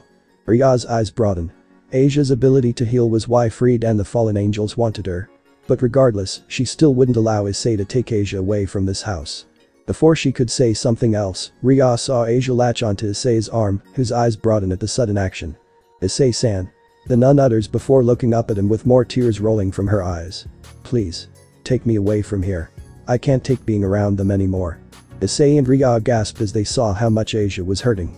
This got Ria to wonder how deep the situation between the nun and the fallen angels arriving here is. But before she could ponder it further, Ria noticed Issei taking Asia's hand in his right, and they both took off. I leave the rest to you and the others, Ria-san. Issei-kun, wait. Ria tried to reason with him further, but Issei already took off from the premise with Asia in tow. As she watched him and the nun from a window get farther and farther, Ria's body shook like mad as she dreaded what was going to happen to Issei because of his choices. She understood that he believed that he was doing what was right after what he's explained to her, but due to the circumstances he and to some degree herself doesn't realize yet, Ria can't help but think of the worst. Grunting, Ria immediately got to contacting Sona to tell her what has transpired. While she hoped that Issei would survive tonight, since she knows that he's just painted an even bigger target on his back. But Issei and Asia, the two ran for quite some time until they stopped so the latter can catch her breath. Looking back, Issei notes that they've gotten far to the point that the house can no longer be seen. But whether or not the fallen angels Ria spoke of will be on their trail, he's unsure. For now, Issei will have faith in Ria and the devils that work for Sona will have the situation under control. Issei turns his head back when he felt Asia tug at his hoodie sleeve. I'm so sorry, Issei-san. I've gotten you into so much trouble. Hey, don't say that. Issei tells her while placing his hands on her shoulders in assurance, making the blonde blush at the gentle gesture. I chose to risk my life to get you away from that evil excuse for a priest. Besides, it's mostly my fault you're in this situation, isn't it? Huh? What do you mean? Issei breathes deep while scratching the back of his head. That freak guy, he was in that church that I took you to the first time we met, wasn't he? Asia looked up in thought before answering. Well, no. But I did meet him shortly before what happened back in that house. TCH. Figures. Asia looks at Issei and sees his expression develop into frustration. Issei-san. I really need to start trusting my instincts more. He whispers to himself before looking back at Asia. Please tell me, Asia. Was there anyone else at all that was in that church during the time I brought you there? Anyone at all? Asia blinks at Issei before her expression turned frightful, making Issei worry for her more.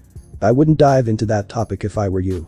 Issei's eyes widen when he hears a different voice behind him. Turning around, his right hand flinches when he sees a blue-eyed blonde girl with her hair styled into twin tails wearing a gothic attire, consisting of a black dress with white frills, a large black bow on the front, a green jewel embedded on the collar, white thigh-high socks, black shoes, and a large black bow on top of her hair. Since his right hand kept shaking at this new girl's presence, he assumed that she wasn't human and immediately got in front of Asia. I take it you're a fallen angel. The blonde girl laughs with a hand over her mouth before slitting her eyes at Issei. You're pretty sharp for a human, aren't ya? She chirps before tapping her foot on the ground. And now that I got a good look at you, aren't you supposed to be dead? Issei almost freaked out but was able to remain calm with only his brows raising. So that means she's involved with Donosika Namano-san. Issei pondered before his frown got bigger. Or I guess I should call her Rainer. Normally, I would kill you right here and right now. The blonde fallen angel says, making Issei more alert and Asia afraid. However, I'd rather let her clean up her own mess than always have others do it for her, since she thinks she's so good at everything, the petty bitch. Issei tilted his head at the blonde fallen angel as the latter went on a rant for a moment before she calmed herself and brushed a strand of her hair with a hand. Because of this, how about I cut you a deal, human? The fallen angel offers in an upbeat voice. Hand over that nun behind you and I'll maybe consider pretending I never saw you. Sound good? Issei was very cautious. After what he's learned a minute ago, he has little reason to trust this blonde fallen angel. Why? What do you even want with Asia, anyway? The blonde fallen angel giggles with closed eyes. That's for me to know and for you to never find out. She states before her face turns serious as a bright pink light appears below her right hand. That is if you want to live another day. Issei observed the light and saw that the fallen angel has made herself a spear. It was the same color as Rainer's, but a much lighter pink. Well, judging by that attitude, I'll bet it's something that doesn't benefit Asia at all. Heh. Aren't you a smart ass? The blonde fallen angel asks. You barely know that nun, and yet you still want to get in my way. It's the other way around. Issei talks back. It is you who's gotten in my way. I won't let Asia suffer by you and your group anymore. The blonde fallen angel's eyes widen at Issei for a moment before her head leans forward, covering her eyes. She remained silent for a few seconds before her lips formed into a grin and she started to snicker. Those snickers later turned into titters before they evolved into full-blown laughter. So you're a comedian too, eh? I mean, listen to yourself. You, a human, are implying that you're gonna protect that girl from those who are stronger than you. Not even that toy in your left arm will give you the leverage to win against the likes of me. The fingers on Issei's left hand twitch as the fallen angel kept laughing at him while Asia looked between the two, unsure of how this is going to go down. Well, I guess I'll have to accept those odds. Issei-san, no. The blonde fallen angel gives Issei a weird look before glaring and sprouting her wings. Pity, I actually was thinking about letting you run free. But if you're gonna keep spewing that kind of shit, then you leave me no other choice. The goth girl tilts her head right to address Asia. Better cover your eyes. This is gonna get pretty graphic. Issei's eyes narrow at the blonde fallen angel. Okay, boosted gear, I'm gonna need some of your power now. Boost me up. Boost. Asia and the fallen angel's eyes widen when they hear Issei's sacred gear make that call, followed by the green gem shining in sync. Issei looks at the phenomenon in his gauntlet before his eyes broaden. I can feel it. My strength has been doubled, just like Drake said it would. The fallen angel kept her eyes on the red gauntlet before snickering. You really are trying to fight, huh? Go ahead, your funeral. With her pink spear ready and her wings spread, she charges for Issei, who did the same with his boosted gear guarding his chest. As the two got closer to each other, the fallen angel's grin widens before she suddenly vanishes from Issei's sight. She's fast. Issei turned around to block whatever surprise attack the fallen angel had ready to follow that maneuver she did, but he didn't see her where he looked. This got Issei panicking as he kept scanning his surroundings for the fallen angel. He kept shifting his boosted gear embedded arm up and down in case she planned on throwing her light spear from afar or go for a shank because of her speed. Yoo-hoo. Issei jumped and quickly spun to the source of his opponent's voice, only for him to become shell-shocked when she saw the fallen angel with an arm around Asia's waist. Issei-san. Asia. The fallen angel laughs at Issei while flipping her spear around. Psych. Like I'd want to get my cute dress dirtied by a human. And even if I didn't mind, we're on a tight schedule for little Miss Asia. Issei growls at the fallen angel before rushing towards her, but she stopped him by throwing her spear, impaling it to the ground mere inches in front of his feet, which caused him to yelp and almost fall. "Welp, see you later, human," the blonde fallen angel says. "And may you always remember this as the day you've been bamboozled by the greatest fallen angel in existence. Middle-chan." As she stuck her tongue out at Issei, the fallen angel summons a bright purple magic circle beneath her feet, making Asia scared and Issei's eyes go wide. "No. Asia." Issei runs past middle spear and goes full speed to reach for Asia. "Issei-san." Asia reaches her hand for Issei, with the latter doing the same as he was able to get closer to her. But before their fingers could even connect, Middle has just teleported with Asia in tow, resulting in Issei falling to the ground on his hands and knees. And that was it. Asia is gone, taken by the fallen angel that had dark intentions for her. That thought played in Issei's mind on loop as his eyes expand and shrunk numerous times. He could hear his own heartbeat as his hands shook, knowing how he has failed to keep his new friend safe. Damn it. Snapping, Issei punches the ground with his left fist, leaving a small dent in it, while the gem on his boosted gear mildly glowed green. He kept panting violently as he manages to get up on his shaky feet. His shaky eyes remained on the dent he created with his punch. He kept thinking about Asia and her kindness from when he first met her to the night she was able to stand up against Freed about their beliefs. Issei believed that Asia didn't deserve this. She didn't deserve to go through this torture. Not yet. He whispers to himself, knowing where exactly Middle has taken Asia. And with that in mind, Issei began to march toward his next destination with his left hand clenched tightly. "Hang on, Asia, I'm not giving up on you yet." But as he took one more step, he felt someone grab his right wrist firmly. Feeling irritated, he turns around to see who it was, prepared to punch them if they too were an enemy, only to stop when he saw who it was. It was Ria's Gremory who stopped him, and she wasn't alone. Behind the third year, there was also Akeno, Yudo, and Kaneko, all of whom were looking right at him with mixed reactions. Yudo and Kaneko kept their eyes on Issei's gauntlet, while Akeno was able to get a good look at Issei's face, seeing the range of emotions he's going through right now. "What are you all doing here?" Issei broke the silence, with the devils able to tell from his tone that he was agitated. "Don't even think about looking for that nun," Rias warns with a serious stare. "Why do you care?" Issei asks. "What I do is none of your business." "I'm sorry, Ice, but if your actions mean that more attention will be brought onto you, then I have no choice but to get involved." Issei rolls his eyes. "You make it sound like that I'm bound to you like a slave. That is not it at all." Rias snaps. "We are trying to prevent any casualties from all people. And if the fallen angels are the ones actively causing trouble, with you being next, then the devils will have to take action." Issei was silent for 10 seconds before his mouth opened, not bothering to make eye contact with Rias. "Like I said, it's none of your business. My choices are my own to make. And not you, your servants, nor any devil, fallen angel, or any other supernatural entity can decide who I'm allied or even acquainted with." Issei forces his arm out of Ria's grasp with a strong tug before immediately walking. "Now if you'll excuse me, I've got someone to rescue." Ria's eyes widen before narrowing them with her breath shivering. "Ice, please. You have to forget about that nun." Issei stops walking and slowly turns his head around to look at Rias. "I'm sorry."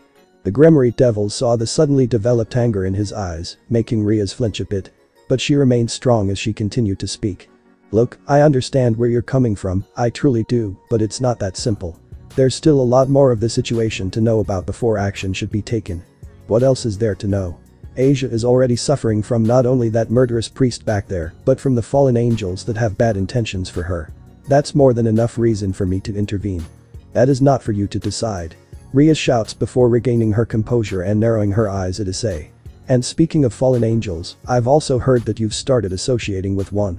Issei's expression didn't change, but the fingers of his right hand twitched ever so slightly. "What are you talking about?" "You know what I'm saying." Rias replies.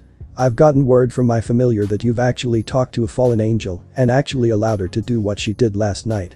"What was her name again?" "Ah, that's right. Calawerner." Issei's teeth clenched together. He tried to remain calm and not say anything that could get too hostile. And hey, at least he knows how Rias watches over his hometown, since he researched about familiars too. Fine, you got me. I've interacted with a fallen angel in a calm manner, but unlike the others, Kalawar-Sen is friendly.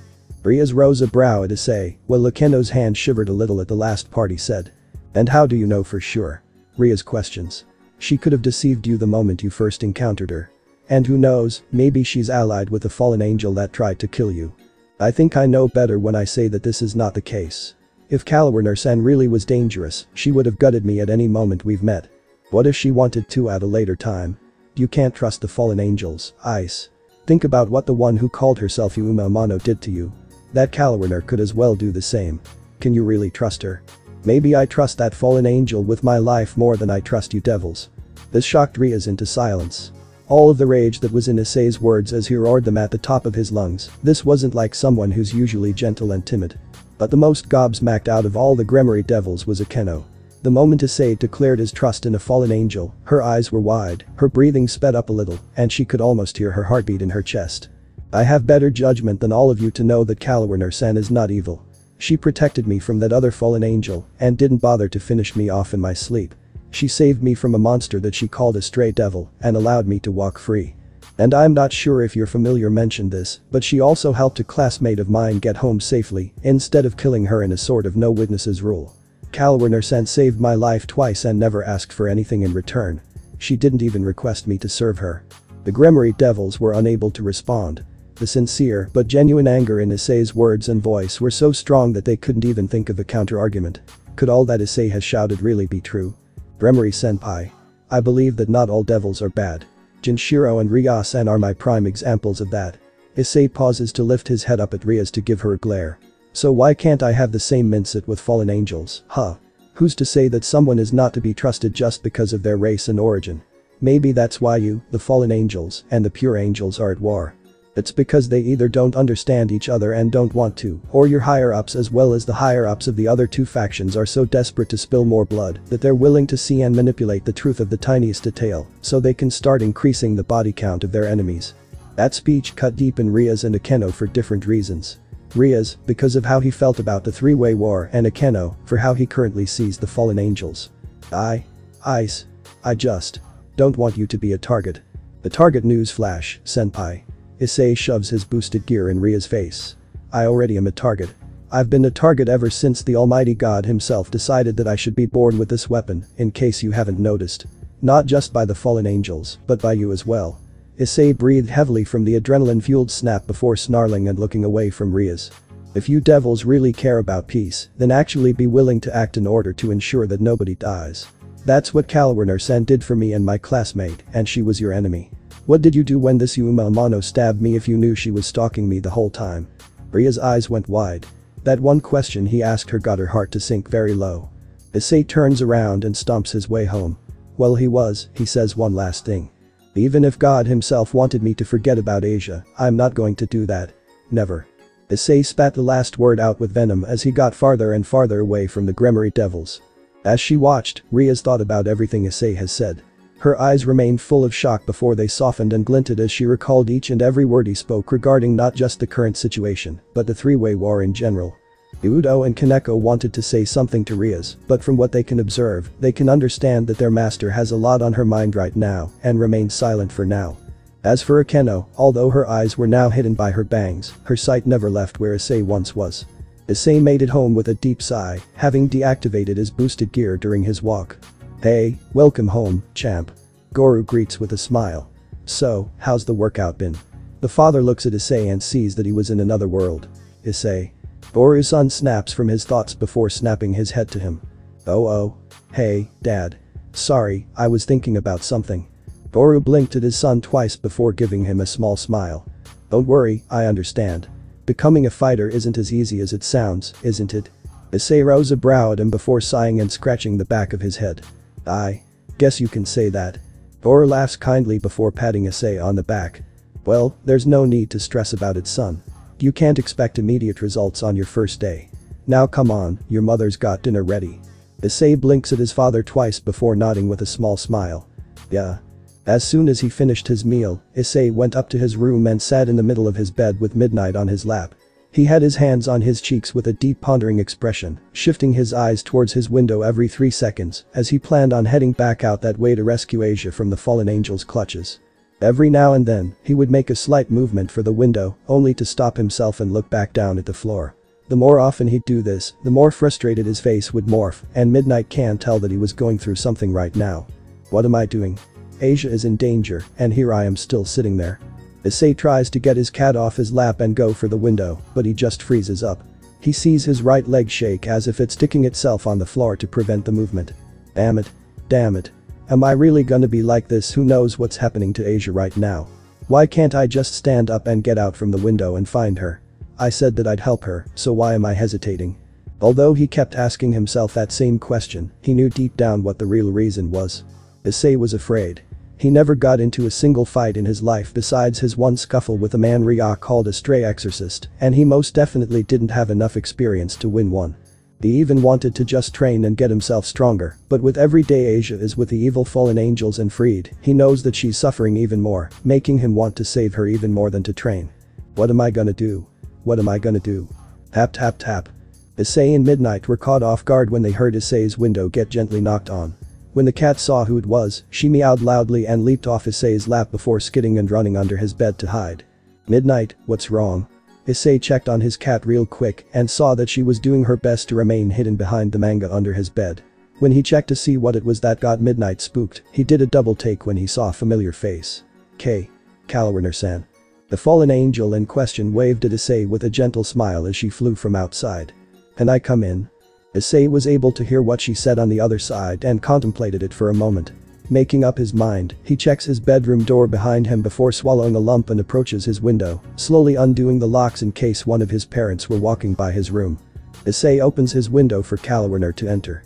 Getting her butt to sit on the edge, she retracts her wings to make room so she can mount her way through without her shoes touching the ground and plops right onto his bed. Phew. What a soft bed. Feels way better than what I'm sleeping on. Kalwarner giggles before looking at Issei with her feet still in the air. Sorry for wanting to visit you this way since I still got my heels on. Issei sweat dropped at Kalwarner. It's okay. Just take them off and set them beside the bed. Kalwarner nods before doing just that. Kicking her right foot up before crossing her legs, she then pats the spot of the bed next to her, inviting Issei to sit next to her. I think I'm fine standing. Kalwarner pouts at Issei. Come on, I won't bite. Besides, you'll be easily protected in case there's a sniper fallen angel. Issei tilts his head at her before sighing. I guess I can't argue with that, given that I've been hunted for almost 2 weeks now. Slowly, Issei walks over to the bed and sits on the spot next to Kalwarner. As soon as his butt landed, she wraps an arm around Issei's waist and pulls him in closer. There we go. Kalwarner snickers while Issei's head bumps into her breast. Nice and comfy, right? Issei's face heats up when he felt Kalwarner's hand rub his leg and her foot poke at his ankles. So. Why are you here, anyway? Settling down, Kalwarner gave him her response while not letting him go. I'll cut right to the chase. Asia Argento is away from the enemy's custody and is alright. Issei's eyes broaden at the information before he lifts his head up at Kalwarner. Really? How? When? If you I have my ways. Right now, she's resting somewhere in the town where not even Rainer and her group know where. Issei's eyes glint before he sighs deeply with his hands on his face. Thank goodness. Issei takes a few more breaths before looking back at Kalwarner. But why are you telling me this? Kalwarner's lips form a small smile as her hold on Issei tightens a bit. Because I have a favor to ask of you, Issei-kun. A favor? Kalwarner nods before explaining further. When morning comes, I want you to watch over Asia until I complete my other missions. I should be finished until the late evening. Issei's eyes widen at the favor, but eventually, they soften before he sets his stare on the floor. Issei-kun? I don't get it. Why me? Issei was silent for 10 seconds before speaking up again. I mean, look at me, Kalwarner-san. Do I look like someone who can be intimidating at all? Kalwarner tilted her head. Well, you've got your sacred gear. It has been helpful to you, hasn't it? Issei looks over his left arm. Even if it is as powerful as he says, it's still up to how it's used. And me? I'm still inexperienced in fighting. Issei's lip trembled and his hands balled into fists. And here I was minutes ago. Boldly declaring that I would go and save Asia, even though I found myself hesitating to follow through. I want to help her, I really do, it's just that. I'm scared. I'm so damn scared. Issei's right hand opens for him to look at the mark on his palm. And it sounds so stupid. I technically already died once, and here I am still fearing death. I already know what the dangers are, and I know that I have to fight, so why? Why can't I stop being so full of fear? Issei was going to keep on ranting with tears finally rolling down his cheeks, but before he could, his head was caught by Kalwerner and was propped right into her bosoms, shocking the young man. You poor thing. You really had to go through a lot, didn't you? Issei's cheeks turned redder as Kalwerner kept his head in her cleavage while gently stroking his hair. It's okay. Everyone is afraid when they first start fighting. There's no shame in acknowledging your weaknesses. The best we can do is to keep pushing forward, strengthen those weaknesses, and make the best of things. Issei looked up at Kalwerner as she continued to comfort him. As he remained in her embrace, he started to feel a sense of tranquility that was able to calm him down and steady his mental state. Kalwerner-san. Yeah? Do you think I can overcome my fears? Of course you can. She assures him with 2 pats on the back of his head. All you have to do is trust yourself and not give up. And whenever you fall back down the slippery slope, you have your friends to pick yourself back up, and I'm one of them. Issei's eyes contract a bit. He never thought of the idea, but after what she's done, Issei didn't mind having Kalwerner as a friend. She proved to him that she was a good person, despite being part of a faction that not only harmed Issei, but are also responsible for the hell Asia is going through. Issei's lips curl upwards, feeling quite better after the quick pep talk Kalwerner gave him. Breathing softly through his nose, he then tries to move to get himself more comfortable, but Kalwerner was still holding on to him. The moment he noticed that this was the case was also the moment he realized where his head was still is, making his cheeks turn redder than before. Kalwerner-san. You can let go now. Kalwerner giggles with a warm blush of her own. You sure? She asks as she moves his head lightly left and right in her boobs. Don't you want to stay like this for a little longer? Issei's heart skips a beat at the sensual tone in the fallen angel's voice, but quickly shook his head away from any dirty thoughts. No. I'm okay now, really. Kalwerner cooed at the reaction she received, but she conceded and allowed his head to be free, to which Issei took that moment to give himself a little space, while placing a hand on his own cheek. Alright, anyway. Issei began. Where do we go from here? Kalwerner crosses her legs the other way before going into detail. Okay, I've got someone on the inside watching over her while I'm here with you, so first thing in the morning, I'll have you meet Asia at a destination I'll write down for you right now. Kalwerner produces a pen and flashcard from her trench coat's pocket before writing down the location.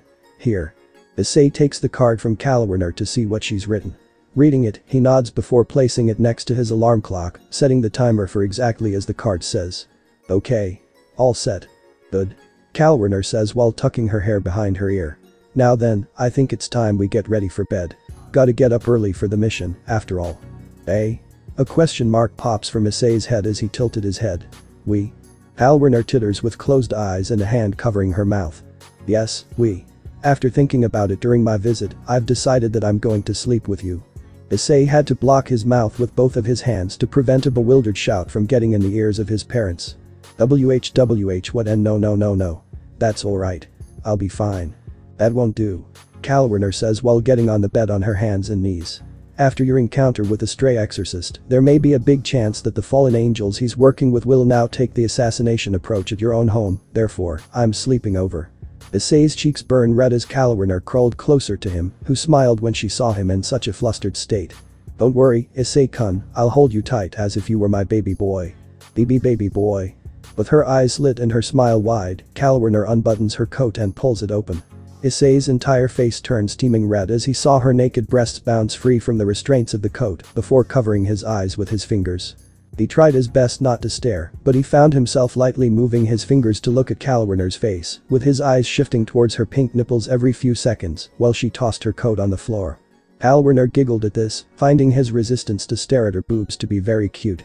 Wanting more of those reactions, she tilts her head at him to reveal her obscured eye and starts to rhythmically push her breasts together, causing Issei's breath to shiver. Don't be ashamed, Issei-kun. Kalwerner says seductively while she reached for her skirt with one hand. As long as it's you, I don't mind giving you a quick show if it will help you feel at ease. Kalwerner grabs her skirt and pulls it down. Issei's ears start to fume steam as he saw that she also got her black panties in her grasp as well, giving him a view of her perfectly round butt. Dropping her skirt and panties, Kalwerner crawls closer to Issei, who was still covering his eyes with his hand, despite him still peeking from his fingers. This is crazy. Having a woman strip in front of me. It almost feels like a dream. The fallen angel's wings began to slowly emerge from her back as she grabs Issei's face by the cheeks, releasing another coo as she watches Issei's will to avoid staring at her nude body dwindle with every passing second. K. Kalwarner-san. SHHHHHHHHHHHH. Just relax and cuddle with me, baby boy. Before Issei could muster up a response, Kalwarner gives him a toothy grin and hugs his head deep into her breasts before wrapping him in her wings, blocking the view of him and herself. With the wings wrapped like a cocoon, a constant line of red hearts began popping out from above the opening of the wings, while Issei was yelping from the skin contact, and Kalwarner laughed joyfully. While all of this was happening, Midnight glanced upwards from underneath Issei's bed, growling quietly as her claws ground against the floor. Beep. Beep. Beep. Beep. Click. With a tired hand, Issei shuts off his alarm and slowly opens his eyes. He yawns and stretches while sitting up straight to get ready for another day out, especially to do that favor Kalwarner asked him to do.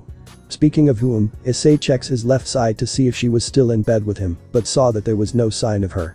He looked around for a bit before he caught the sight of something next to his alarm clock. It was another note card placed on top of the one that had the location Kalwarner written down for him.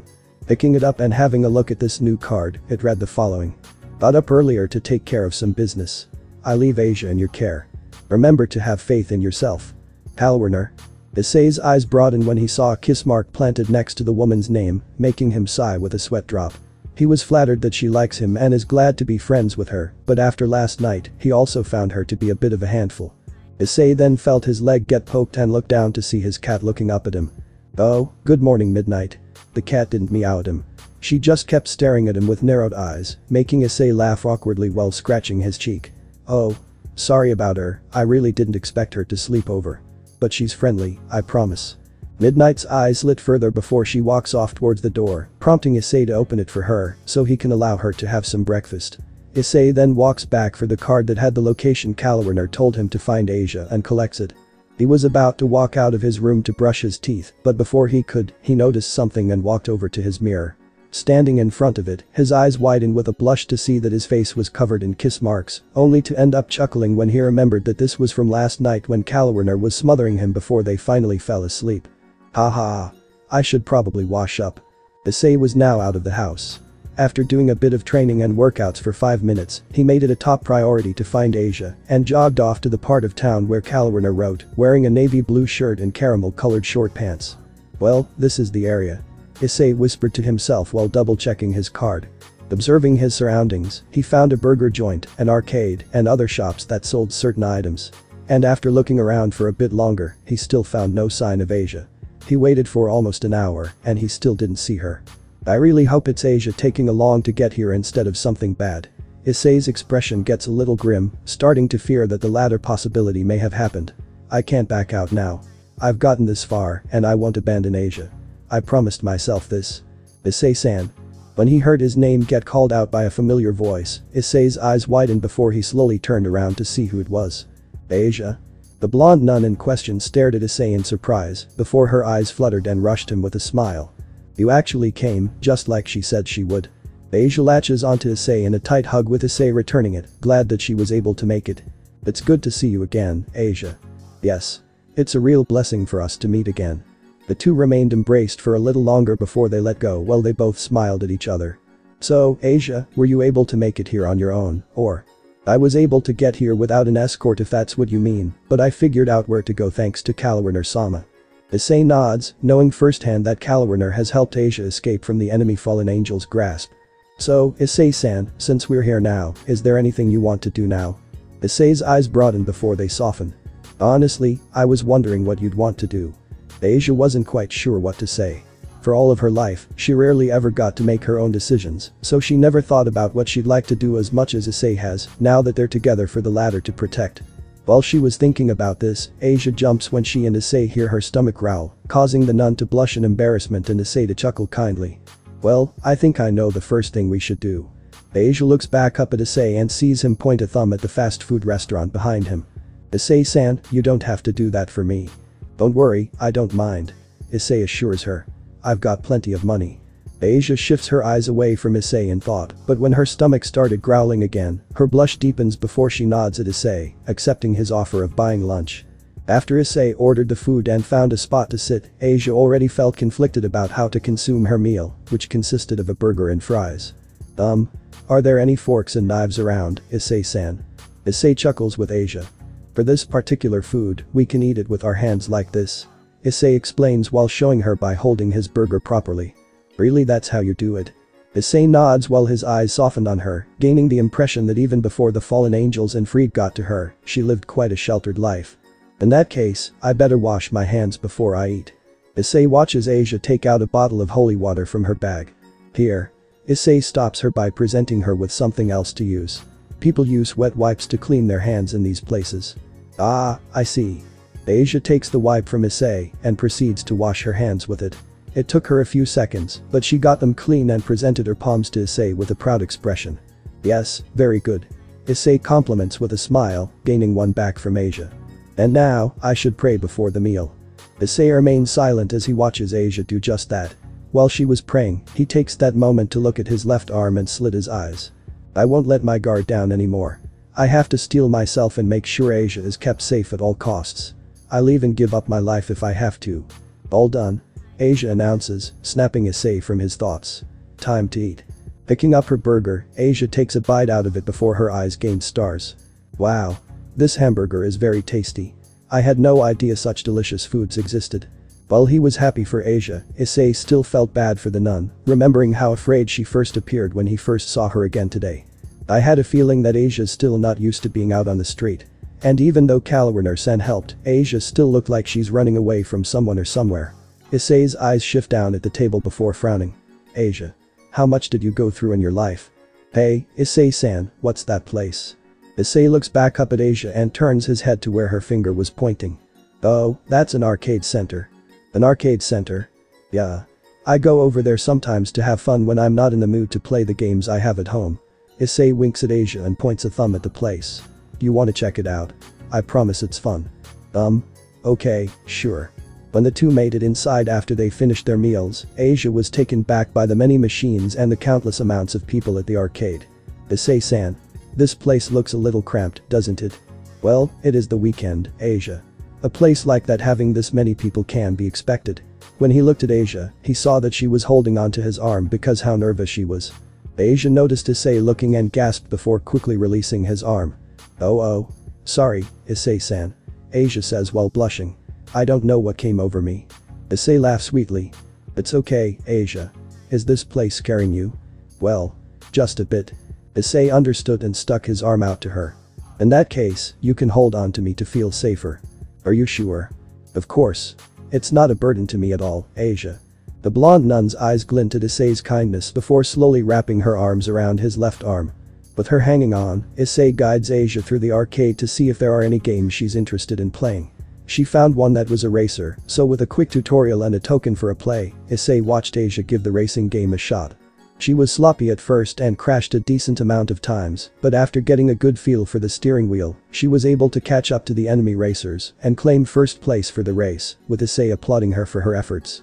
The next game they played was competitive multiplayer Tetris. Asia was able to beat Issei many times in that game, since Issei wasn't that good at those types of games, where the falling of the pieces gets faster as the game progresses, but he still had fun nonetheless. After a couple more rounds of Tetris, Issei and Asia walk around the arcade to look for another game. Along the way, Issei saw a cosplay booth where the people there, mostly girls, were showing off the many outfits they were wearing to the audience. Most of the costumes were of magic girls, but he did find some from samurai films and other battle anime. But because there was a decent amount of suggestive cosplay, Issei sweat drops with pink cheeks. Yeah. We should probably steer clear of that. Issei then turns his head left to check on Asia, only to see that she was no longer next to him. Looking around, he found her standing close to a crane machine that have plushies as prizes. When he got close to her, he saw that she was staring intently at the yellow mouse plushies. Iwa. Issei-san, this is Rachu-kun. There are a lot of them. Issei chuckles, finding Asia's liking for those stuffed animals to be cute. Do you want one? Asia was surprised by the offer and started shaking her head rapidly. And no. I was just. But don't you like Rachu-kun? Asia stopped blabbering before her face got flustered while poking her fingers together. Why yes. But. Before she could say any more, Asia's eyes broadened when he saw Issei insert a token in the crane machine and began to try and collect a Rachu-kun. It's all about finding the best part of the plush to grab in order to guarantee a victory. Issei says as he finds one with its tail appearing to be easy to grab and not drop. Taking the odds, Issei goes for that one and presses the button to make the crane drop. He and Asia see the claw grab hold of the Rachu-kun's tail easily, but Issei was holding his breath. He still needs to know if the hold is good enough to guide it to the hole for him to collect it. The claw raises the doll high in the air and starts to carry it towards the hole. Issei watches it with a single bead of sweat going down his forehead while Asia had her hands together, praying for Issei to be successful. Rachu-kun started swaying a bit as it was getting close, making Issei swallow a lump with contracted eyes as he feared that he may have to try again. However, the claw has finally made it to the hole and dropped the plush in the hole. Holy crap! Issei exclaimed as he saw his prize ready to be taken. I didn't think I'd get it, but here it is. Asia sets her eyes on Issei and gasped when she saw him present the Rachu-kun to her. Thank you so much, Issei-san. Asia says gratefully as she hugs her plush in her arms. I'll care for it forever. Issei smiles at Asia's joy, being glad that he was able to perform such a good deed for his new friend. You know, if you want more, I can give it another shot. There's no need. Asia declines. This Rachu-kun is the best present received due to our encounter today. I want to treasure them. Issei sighs in happiness. Man, she's a sweet girl. Just like an angel. Issei then checks his phone to see what time it is. Now knowing that it's now 4:30 p.m., Issei looks back at Asia. Asia, let's do one more thing before we leave. Oh? What is it, Issei-san? Issei guides Asia to the final destination of the arcade. Looking up, the nun reads what this machine is. The photo booth. It's an area of the arcade where friends can get their pictures taken together. It's a memorial thing. Letting the information sink in, Asia's smile gets bigger. Then let's go, Issei-san.